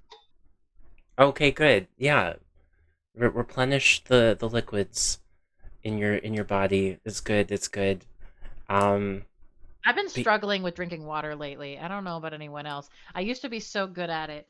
And lately, because I've been going through it on mm, the mental health side, yeah. um, it's been a struggle. Mm-hmm. Mm-hmm. Ah, all right. Well, if anyone is in chat who would like to ask a question, I don't know, anything or any connections or any comments, any epiphanies, anything that was cool, feel free to bring them up in chat. We'd love to get your input there. Um, I mean, if nothing happens, then I don't know, we could go for a few more minutes. We could chill, chat, catch up, and then maybe end if no one wants to. But it would be kind of cool to see if anyone, because we got like what 7 people that are currently uh, lurking or viewing. But yeah, I don't know. I don't know. We're just playing it by ear. We're What's doing. your favorite Pokemon? What's my favorite Pokemon? Oh, that's actually a really good question. My favorite Pokemon you'd think is a Gengar because that's what I am, but um, it's actually not. I am actually a big Dreepy fan, and Dreepy. Let's see. Can is I have a let's see. Sleepy Dreepy is Control S. There. I put him Oh, on my I head. just Googled it. Yeah. Oh, okay. I have a little Oh, cute. I can put a little Sleepy Dreepy on my head. Lowly. Hi, Lowly. How's it Very going? cute. I only got a bit of the end, and therefore I don't have a question, but I just want to let you know I love you. I love you too, Lowly. Well, Oh, thanks. Loli, I love you so much. Aw. Well, I'm glad you were able to catch a little bit of the end. I saw you were, emoting a little bit there, which I really like the little, emote onlys that we were doing. I got to see some live reactions to some of the things that we were talking about. Um, but yeah, well, I'm glad that you got to catch a little bit. Um, yeah, but yeah, Dreepy. I really love Dreepy. I think it's so cute. The whole evolutionary line, they take care of themselves, or they take care of each other. So when a Dreepy evolves, it evolves into this thing called Drakloak, which has to have a little Dreepy on his head. Otherwise, he goes crazy. And he likes to take care of other little Dreepies. And then when it evolves into the final form, it's called Dragapult. And Dragapult likes to take care of 2 Dreepies, which is great. So you get like a big Dreepy with 2 little Dreepies. Um, anyways, I just nerded out there. That's so goofy. Isn't it? It's so cute, though. It's so good. Um, I think like oh what's it? Oh, I had a question. It'll come back. Hold on. okay. Oh, Oh, hey, Ronnie's messaging. yeah. Um, so Ronnie says, do either of you have something that you default to that you know isn't helpful when you're experiencing grief or stress, but you struggle to let go of because for now it's the comfortable place to sit? Ooh, that's a I good got an answer question. right away. Okay, what's Um yours? so when I'm really stressed or grieving or like I'm going through it, Mm-hmm. I push people away. Mm, Um I mm-hmm. isolate. I get into this like runaway mentality. It's my automatic. I have this really bad habit of getting really angry or really emotionally distant from people, mostly because I'm like, it's almost like I'm bracing for the inevitability of people being horrible to me. It's like my Mhm. body goes into this state where it thinks it's gonna get hurt, so I have to prepare. So, like, Mhm. I'll kind of emotionally distance myself from people. I'll act like it doesn't matter that people are trying to talk to me or ask me what's going on. Mhm. I'll kind of push them away and be like, "Well, like, you don't matter at all." But, like, inside, I'm like, "Help me. I'm struggling. I'm Yeah. drowning." And, I'll usually, just start yelling if it gets to a certain point, Mm. or I'll just like, I'll just, say mean things to people, basically just insulting them and pushing them out of my life Mhm. because they're going to leave anyways. And I just try to make it happen as fast as possible because like the object and the element and the action of the leaving is the part that hurts the most. And so Yes. I basically like just start trying to make it happen as fast as possible, and it's super toxic of me. And Mm. when the ball starts rolling, I don't even have any control over it. Mm. If I Mhm. get really, really triggered, it's like I'm watching my body in real time be horrible. Yeah. Yeah. Ronnie says just a barrier that is very obvious. A getaway from me, but in big, huge letters, it's got "help me" written on it 500 times. Yeah. I Yeah, think I yeah, think I it's do a big, similar like, thing. yeah, Yeah. yeah. I do a similar It's that thing big, where like, like the louder my push away is, the bigger cry for help it is. Because what I mm, actually really need is someone to desperately hold on. And if I start like trying to leave, like mhm, physically leave, like I'm just gonna leave forever, I'm just gonna go, or God forbid I start getting into self-harm or suicide territory, that is the biggest cry for help because I'm yeah. just in so much pain that it doesn't feel worth it even trying anymore. Mhm, mhm. Wow. Yeah, for me, I get kind of people pleasy when I'm in a lot of pain, and I Mhm. also um I I I start smoking more weed. Sorry for those who don't like substances. But yeah, I start getting into a bit of a marijuana kick. And more specifically the smoking aspect. Um, it's it's like a self-sabotage sort of thing. Um, and my people pleasy aspects of myself are they show up as like, no, I'm fine. I'm fine. I'm fine. Don't worry about me. No, no, no, please stop. Don't help. I'm going to feel bad if you help. Cuz now I'm a leech. I don't want to be a leech. Don't make me be a leech. Uh uh That's me.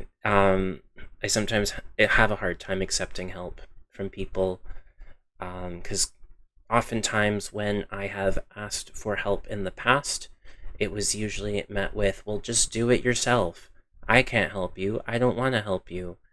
Um and then it's usually when it comes down to uh like, yeah, this is now it's catastrophe territory. I'm going to be royally screwed if I don't get help, but now I feel bad for asking for help. It's a vicious cycle.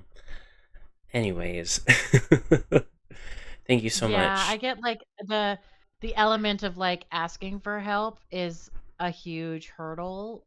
Um and so if you start actually asking for help, but then you don't get it, it ends up just feeling even worse because you're already putting yourself in this really vulnerable state asking for help. And if Hmm. no one helps you, it just feels so much worse. Yeah, I mean, it's like I mustered up all this courage to finally ask for help, and you're just telling me to fuck off. Like, great. Shouldn't have done it in the first place. um, Yeah. I also I tend to isolate as well. Like I've got a really big self care routine that I do, but um when I'm in my feelings and I'm in my uh shame spirals, I eliminate it. I don't know. I just stop doing it. I don't go to the gym. I don't eat healthy. I I just get through. It's like I'm in this functional freeze state. You know what I mean? Where I'm like, I just gotta get through to the other end till I can start taking care of myself again.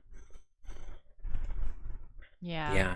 I like, and like a quick disclaimer, because this is gonna get into like a little bit of heavy territory. Mm-hmm. I've periodically and pretty consistently, honestly, struggled with a lot of elements of self-harm in my life. Mm. It's not like what you see in TV and movies necessarily. I've always been really creative. If that Oh. ends up getting me a gold star or anything, it's self-harm uh can be really hidden. It's not Mm. always obvious. A lot of the kids and youth that I work with, their self-harm is really easy to spot. Yeah. And it's pretty traditional forms of self-harm. There's like, cutting and things like that. But for me, I always wanted to do self-harm, but never leave anything anyone could find, because there was always Mm. that element of shame. So like it's always been, like it's the if I'm feeling really, really horrible, like I just won't eat. I just Mm. won't eat. Or I'll eat too much because that's bad for me too. And I Mm-hmm. waver wildly back and forth between the two. So like a lot of self-harm elements end up being like an eating disorder element for me. Oh wow. And Yeah. other self-harm elements would be like pinching and scratching and biting. And I Mm. just like, and a lot of it might also be that like that isolation element. Mm-hmm. Mm-hmm. There's like nail biting, Yeah. or like picking at my own skin, things Mm. like that. So like I really struggle with a lot of that. um where like I've hurt myself a lot in the past. When I was in high school, I really struggled where like I would try to hurt myself in ways that wouldn't leave scars all the time. So I would Mm. like stick pins in my feet, or like scratch myself so it wouldn't leave a scar. And Okay. I just yeah, I just struggled with it a lot. Yeah. Um so that's been a default for me too, is a bad Oof. coping mechanism of that, especially when like the pain starts being really, really bad. And Mm-hmm. it just feels like the only thing I can do. Um I have to really fight myself to not bite my hand when I'm having a panic attack. Mm. Mm. It feels like the only thing that can keep me grounded sometimes, but I've seriously injured myself in the past, Yeah. and it's really, really bad. Oh God. So it's yeah. Oh And wow. this is one of those things. It's like that reality of even people who seem like they're doing really well and they're like holding themselves together and like they're working and doing good things, like really struggle still if they've been Mm. through stuff. So it's Mm-hmm. that honesty. I Yeah. really, really struggle. Yeah, the knuckle biter. I tend to bite like that, like flesh right near my thumb. That's where I always Oh. end up going for, and it's bad because like if I don't hold myself back, I can really hurt myself. Yeah. Wow. So, Oh, gosh. Well, great question there, Ronnie. Thank you so much for asking. And yeah, if anyone else has any thoughts or um, questions or connections or I don't know, anything that would maybe inspired you or let us know. I suppose I have a question. Lily, I'd love hey, to hear Lily, your question. please. I would love that. Yeah. Um, I've never really done self harm that way, but I think maybe in a sense, um, with my upbringing in competitive dance, how I was never small enough, I was never fit enough, I was never um, this or that enough for some people and for that community, that it was always a goal. It's always been a goal since I was a kid that I need to lose some more weight. And I guess a part of self harm for me when things got really stressful was like, no, screw you. I'm going to eat a whole lot. Knowing that this was self sabotage, that this was doing the opposite of what I wanted, and it only perpetuated that shame cycle. But Lily says, you said that you felt at times like the most important thing about you as your trauma, and I'd like to know more about how that manifests, if it's not already addressed, but if I missed it. Ooh, Yeah, yeah. that's a okay. So yeah, I started out. So I've kind of come to this point now in my life where I recognize that I'm good in spite of my trauma. It kind of helps me flip to a point where I can look at these things that I'm dealing with and I can look at the pain that I'm feeling more honestly instead of looking at it like it's this thing like look at this the benefit of all the pain that you've been through. Um Mm, because the way that it manifested before, this like that resiliency kick where I am a survivor, my trauma is the only thing that made me a good person. It was this idea that my father did me a favor by abusing me. mm, mm-hmm, Um, and that was a really big thing that I had to kind of get over. mm-hmm, And it took me a really long time. Um, I think that like ways that that manifests is like when people are hurting me.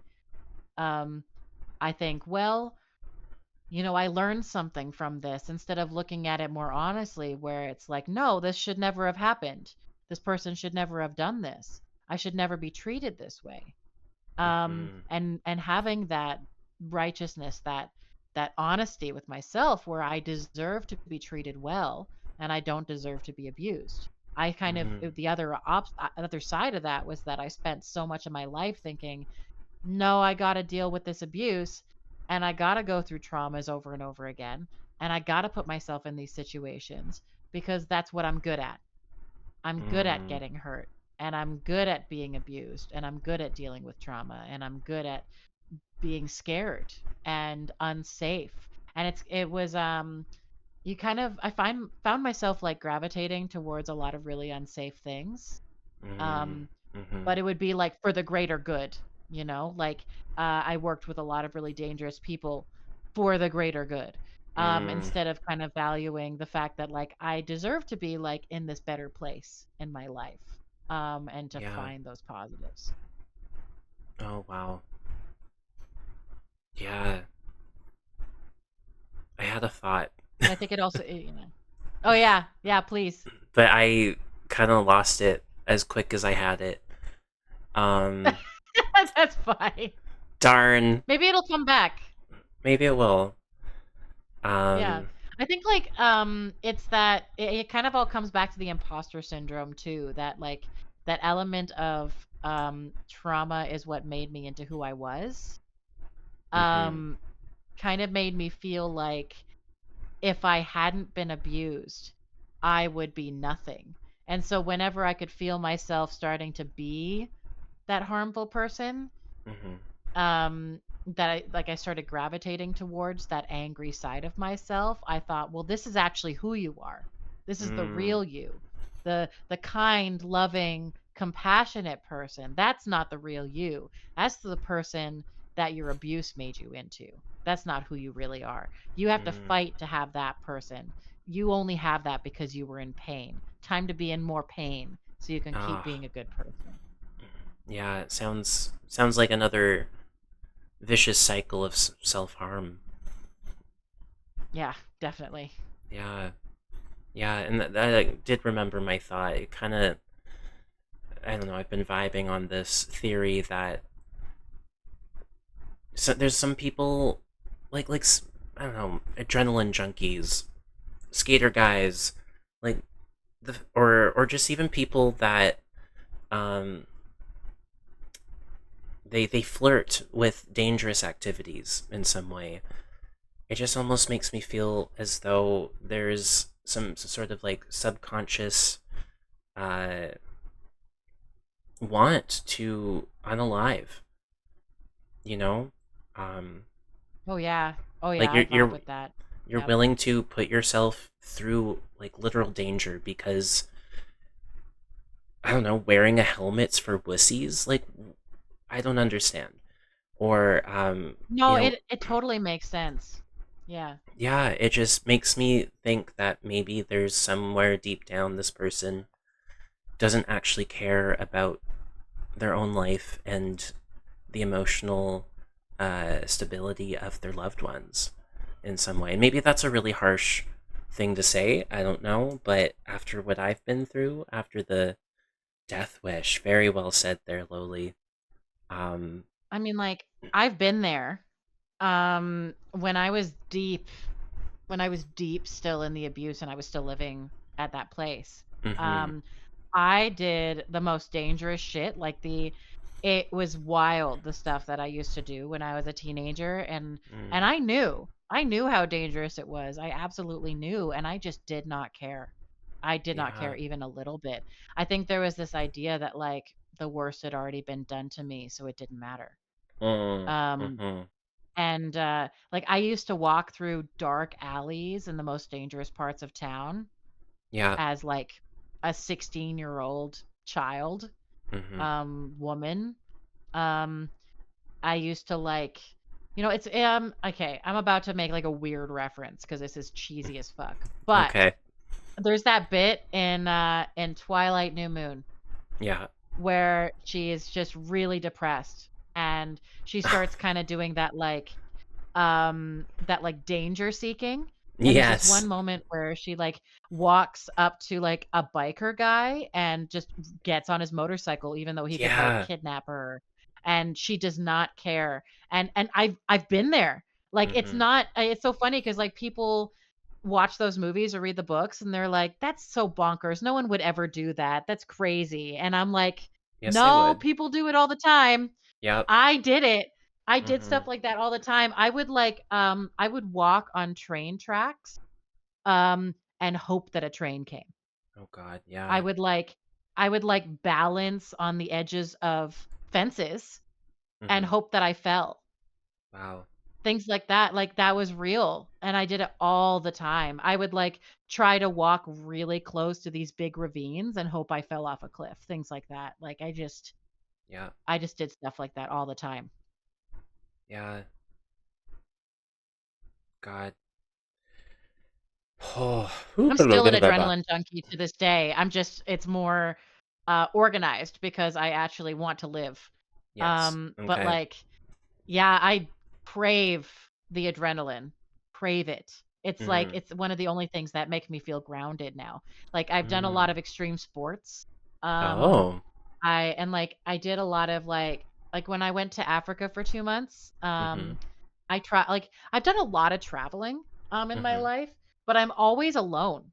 Like, I travel a lot alone. mm, I don't think I would do that now. I wouldn't mm-hmm, do that now as an adult woman with 2 children and something to live for. But when I mm-hmm, was in my mid to early 20s, walking around a sketchy part of a country I didn't know, around people who could very easily kidnap me did not matter. I mm, did not care. mm, mm-hmm, So, oh and man. yes, I had seen the movie Taken. Oh, geez. I'm not an adrenaline junkie, says Lowly, but boy howdy do I relate to the underlying methodology voluntarily suffering because who cares? It's all I know how to do. Yeah, when suffering becomes the familiar friend, the only one that will actually understand and listen. It's a sad place to be at, definitely. Well, I think it's also one of those things where happiness is a really difficult thing to experience if you've been through a lot of trauma. Mm-hmm. Um, it takes a lot of intention. I did a really good it was called Unified Protocol, and it's like a mental health course, where the idea is that you expose yourself to emotions, Mm-hmm. so that you can handle them better. And one of the first things we did was we talked about emotions and what their functions are, and then Mm-hmm. why we might be avoiding them, why we might try to avoid certain emotions. Because it was easy for us to be like, yeah, we avoid sadness because it's sadness. Yeah. We avoid anger because it's anger. We avoid depression because it's depression. We avoid fear because it's fear. But I brought up, don't we avoid happiness all the time? And Yeah. I kinda got like, some people in the group kinda looked at me weird, and then some people were like, "Oh, yeah, I avoid happiness all the time." Mm-hmm. It takes a lot of effort to allow yourself to feel joy when it's Yes. not coming easily. Yeah, I mean that's like what we were saying earlier in the podcast about the foreboding joy. And for me, I had a really interesting moment when I finally came into awareness of my own foreboding joy, because I had a lot of work related PTSD working at Starbucks for 10 years in an area of the city where I live where there is a lot of addiction and homelessness and um, Mhm. crime, and having to deal with some interesting personalities, and um, not to mention, you know what, I say that like that's the more traumatic thing. No, the more traumatic thing was the entitled people that felt as though they can talk to me like I was the lowlife, like I was beneath them. That was so much more traumatic than having to clean up blood and needles in the bathroom. And Mhm. there came a point where I decided to like slowly start separating from Starbucks. Um, and I decided to become a tour guide um, on a boat cruise. So we do like hour-long boat cruises, and we go around, and I just be a tour guide, and I'd be on a microphone telling stories. And there was one moment, it was during the summer, the sun glistening over the water, and we were sailing past seals, little baby seals. And I had learned about foreboding joy previously, and I was like, well, that's a cool concept, but I don't know if it actually applies to me. But then suddenly I was just like, wow, these little baby seals. When's someone going to be in the bathroom doing drugs, though? And like I felt my my my muscles tense up, and like, oh, when's Karen gonna scream at me? And then suddenly this moment happened where it's like, what if it's not going to happen? What if that isn't something that happens at this job? What if I actually have permission to just enjoy? And I actually almost cried.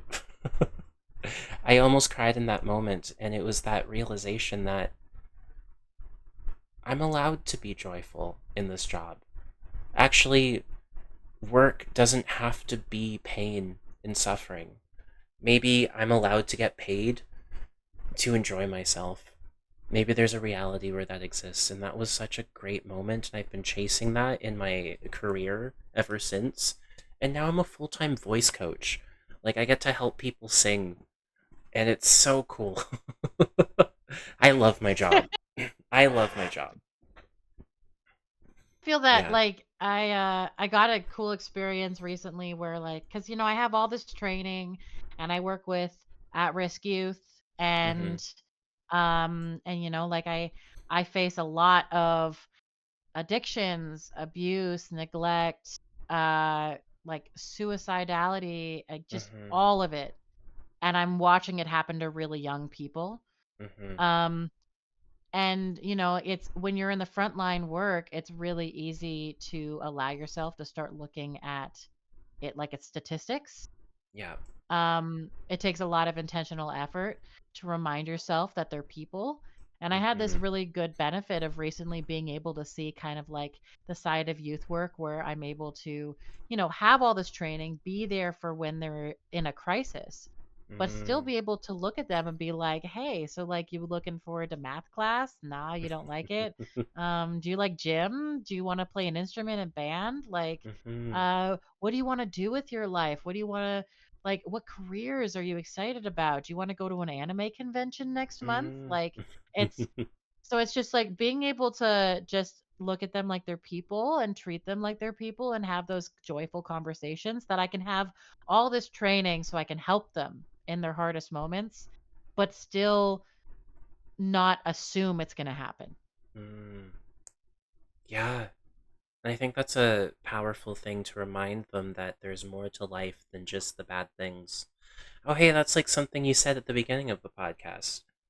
There's more to life than the bad things that happen to you. You are not your problems are your problems. You know? Yeah. And like it's one of those things where people who work in child and youth care, Mm-hmm. specifically in this field, all of us come from abuse. Almost all of us come Mm. from some sort of abuse or trauma. And it's really obvious the ones of us that don't. Oh, yeah. You can tell from a mile away people who work with youth and care who have no abuse or trauma Mm, history. th- Most of us end up in this field because it ends up turning into that hero mentality, you know? yeah. Um, but yeah. I see that Ronnie has one more Ronnie said, question. yeah. You can read it. Go for it. Okay. Do you find yourself being afraid of accountability? Oh, it moved. Sorry. Sorry. Do you find yourself being afraid of accountability when you struggle with seeing obvious facts because of your previous struggles with other people? Hmm. I I don't understand the question fully. Do you find yourself being afraid of accountability when you struggle with seeing obvious facts? Accountability when you struggle with seeing obvious facts. So, okay, because of previous struggles with other people. It sounds like Um, it. maybe like I kind of read it like do I struggle with seeing the facts of people like caring or being there and then having this like Mm, assumption that people are going to hurt me? I don't know if that's actually what Ronnie's asking, but I did talk about that earlier. About mm, that, like, even if I'm surrounded by people who care, I have this assumption that people are going to eventually hurt me or leave me. mm-hmm, And I really, really, really struggle with that. I find that, especially because of all the gaslighting and the brainwashing that I've been through in my life, I have to do a constant check in mm-hmm. all the time. I kind of have to do like a running tally of facts at all times to Yeah, be able to interesting. remember what a reality looks like. Mm, Otherwise, it's really easy for me to feel like nothing's real, or it's really easy for someone to manipulate me. So I kind mm, of just have this running tally of what's going on all the time. mm. I do know that, like, accountability just in general is really hard. It's really hard when someone calls you out on maybe some bullshit that maybe you're behaving like, it can be really hard when someone's calls you out. And sometimes I know for me, sometimes when people hold me accountable, it feels like they're actually attacking me. It feels like they're questioning my character. It feels like they don't see me and my intentions.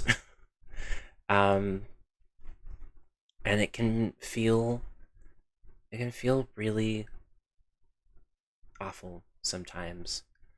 Um, but there's also another part of me that I've had to train myself to do this. Like, it's still a slog, it's still a struggle, but I've had to forcibly become silent when people hold me accountable.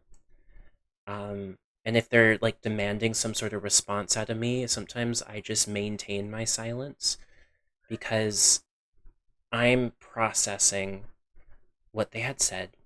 I'm trying to decipher if my reaction is coming from a place of wholeheartedness or is it coming from pain? Um, and and usually what I say after when I'm ready to come out of my silence is just thank you. That's it. And sometimes it takes me like 2, 3 days to physically and mentally recover from an accountability check because it's a fine line, right? Like, are they actually telling me that I'm an awful person, or are they just trying to look out for me?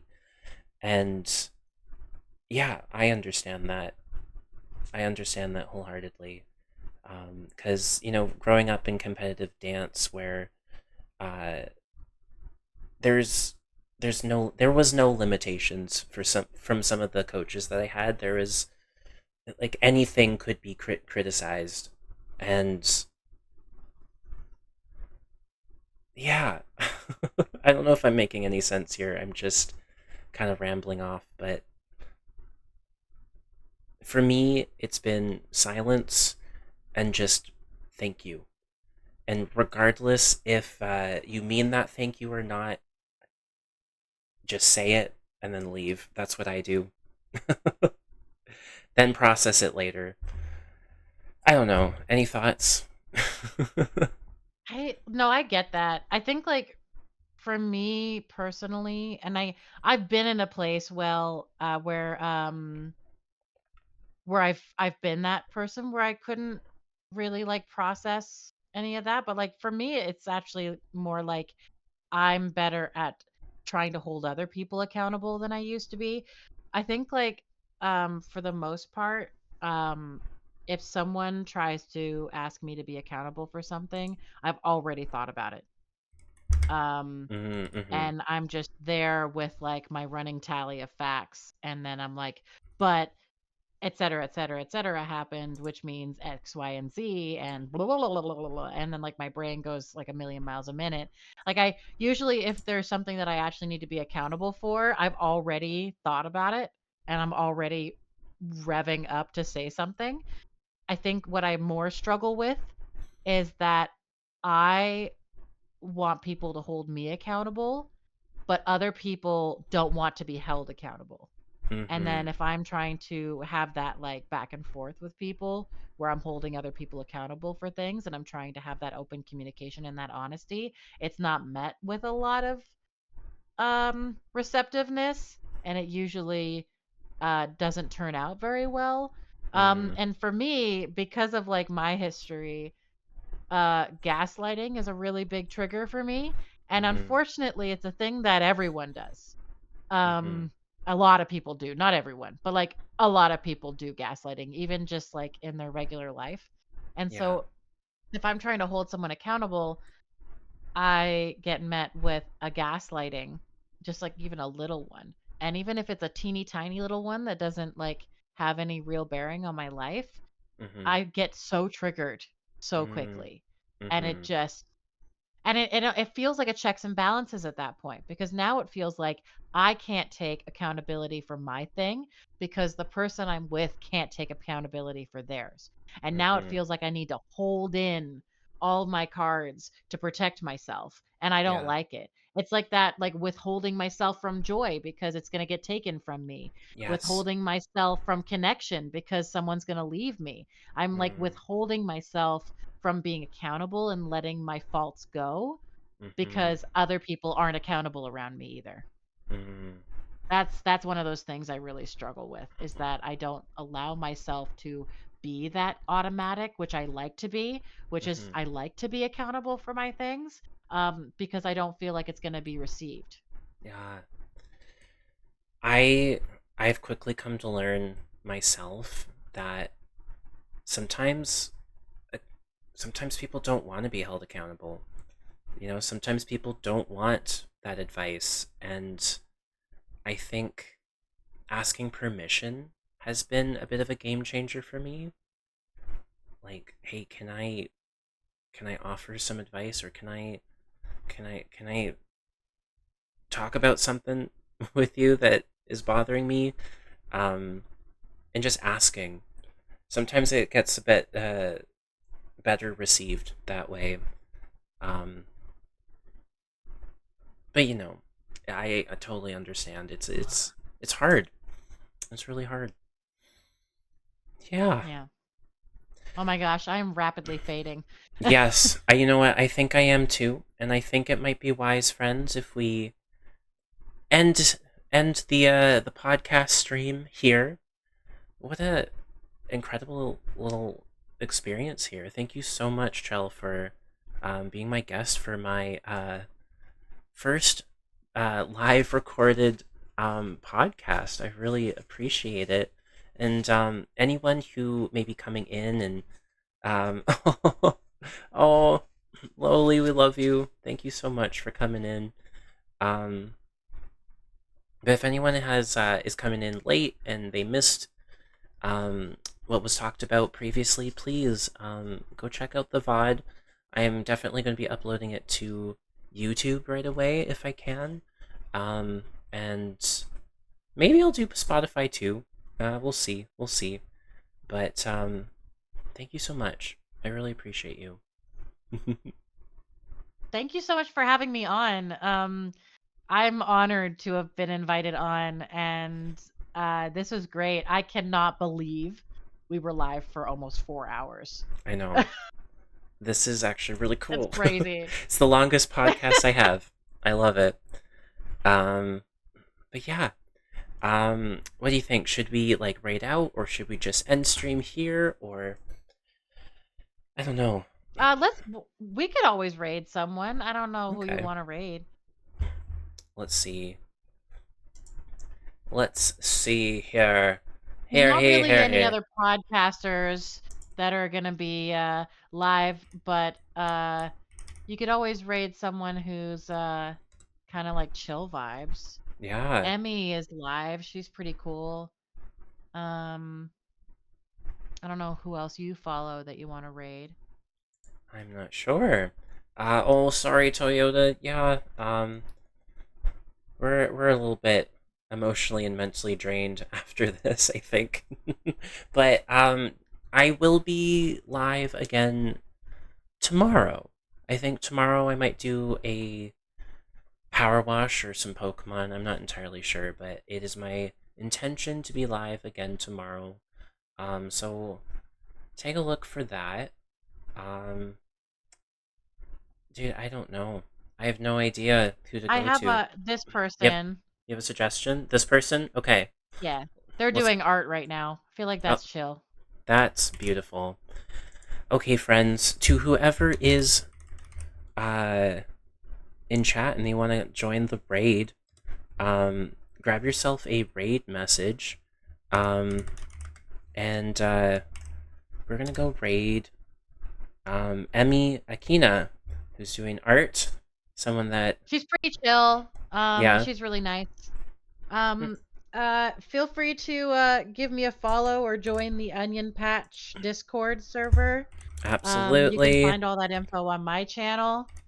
Um, we're gonna do movie night tomorrow. I don't know Ooh, what we're watching, but it's gonna have Patrick Swayze in it.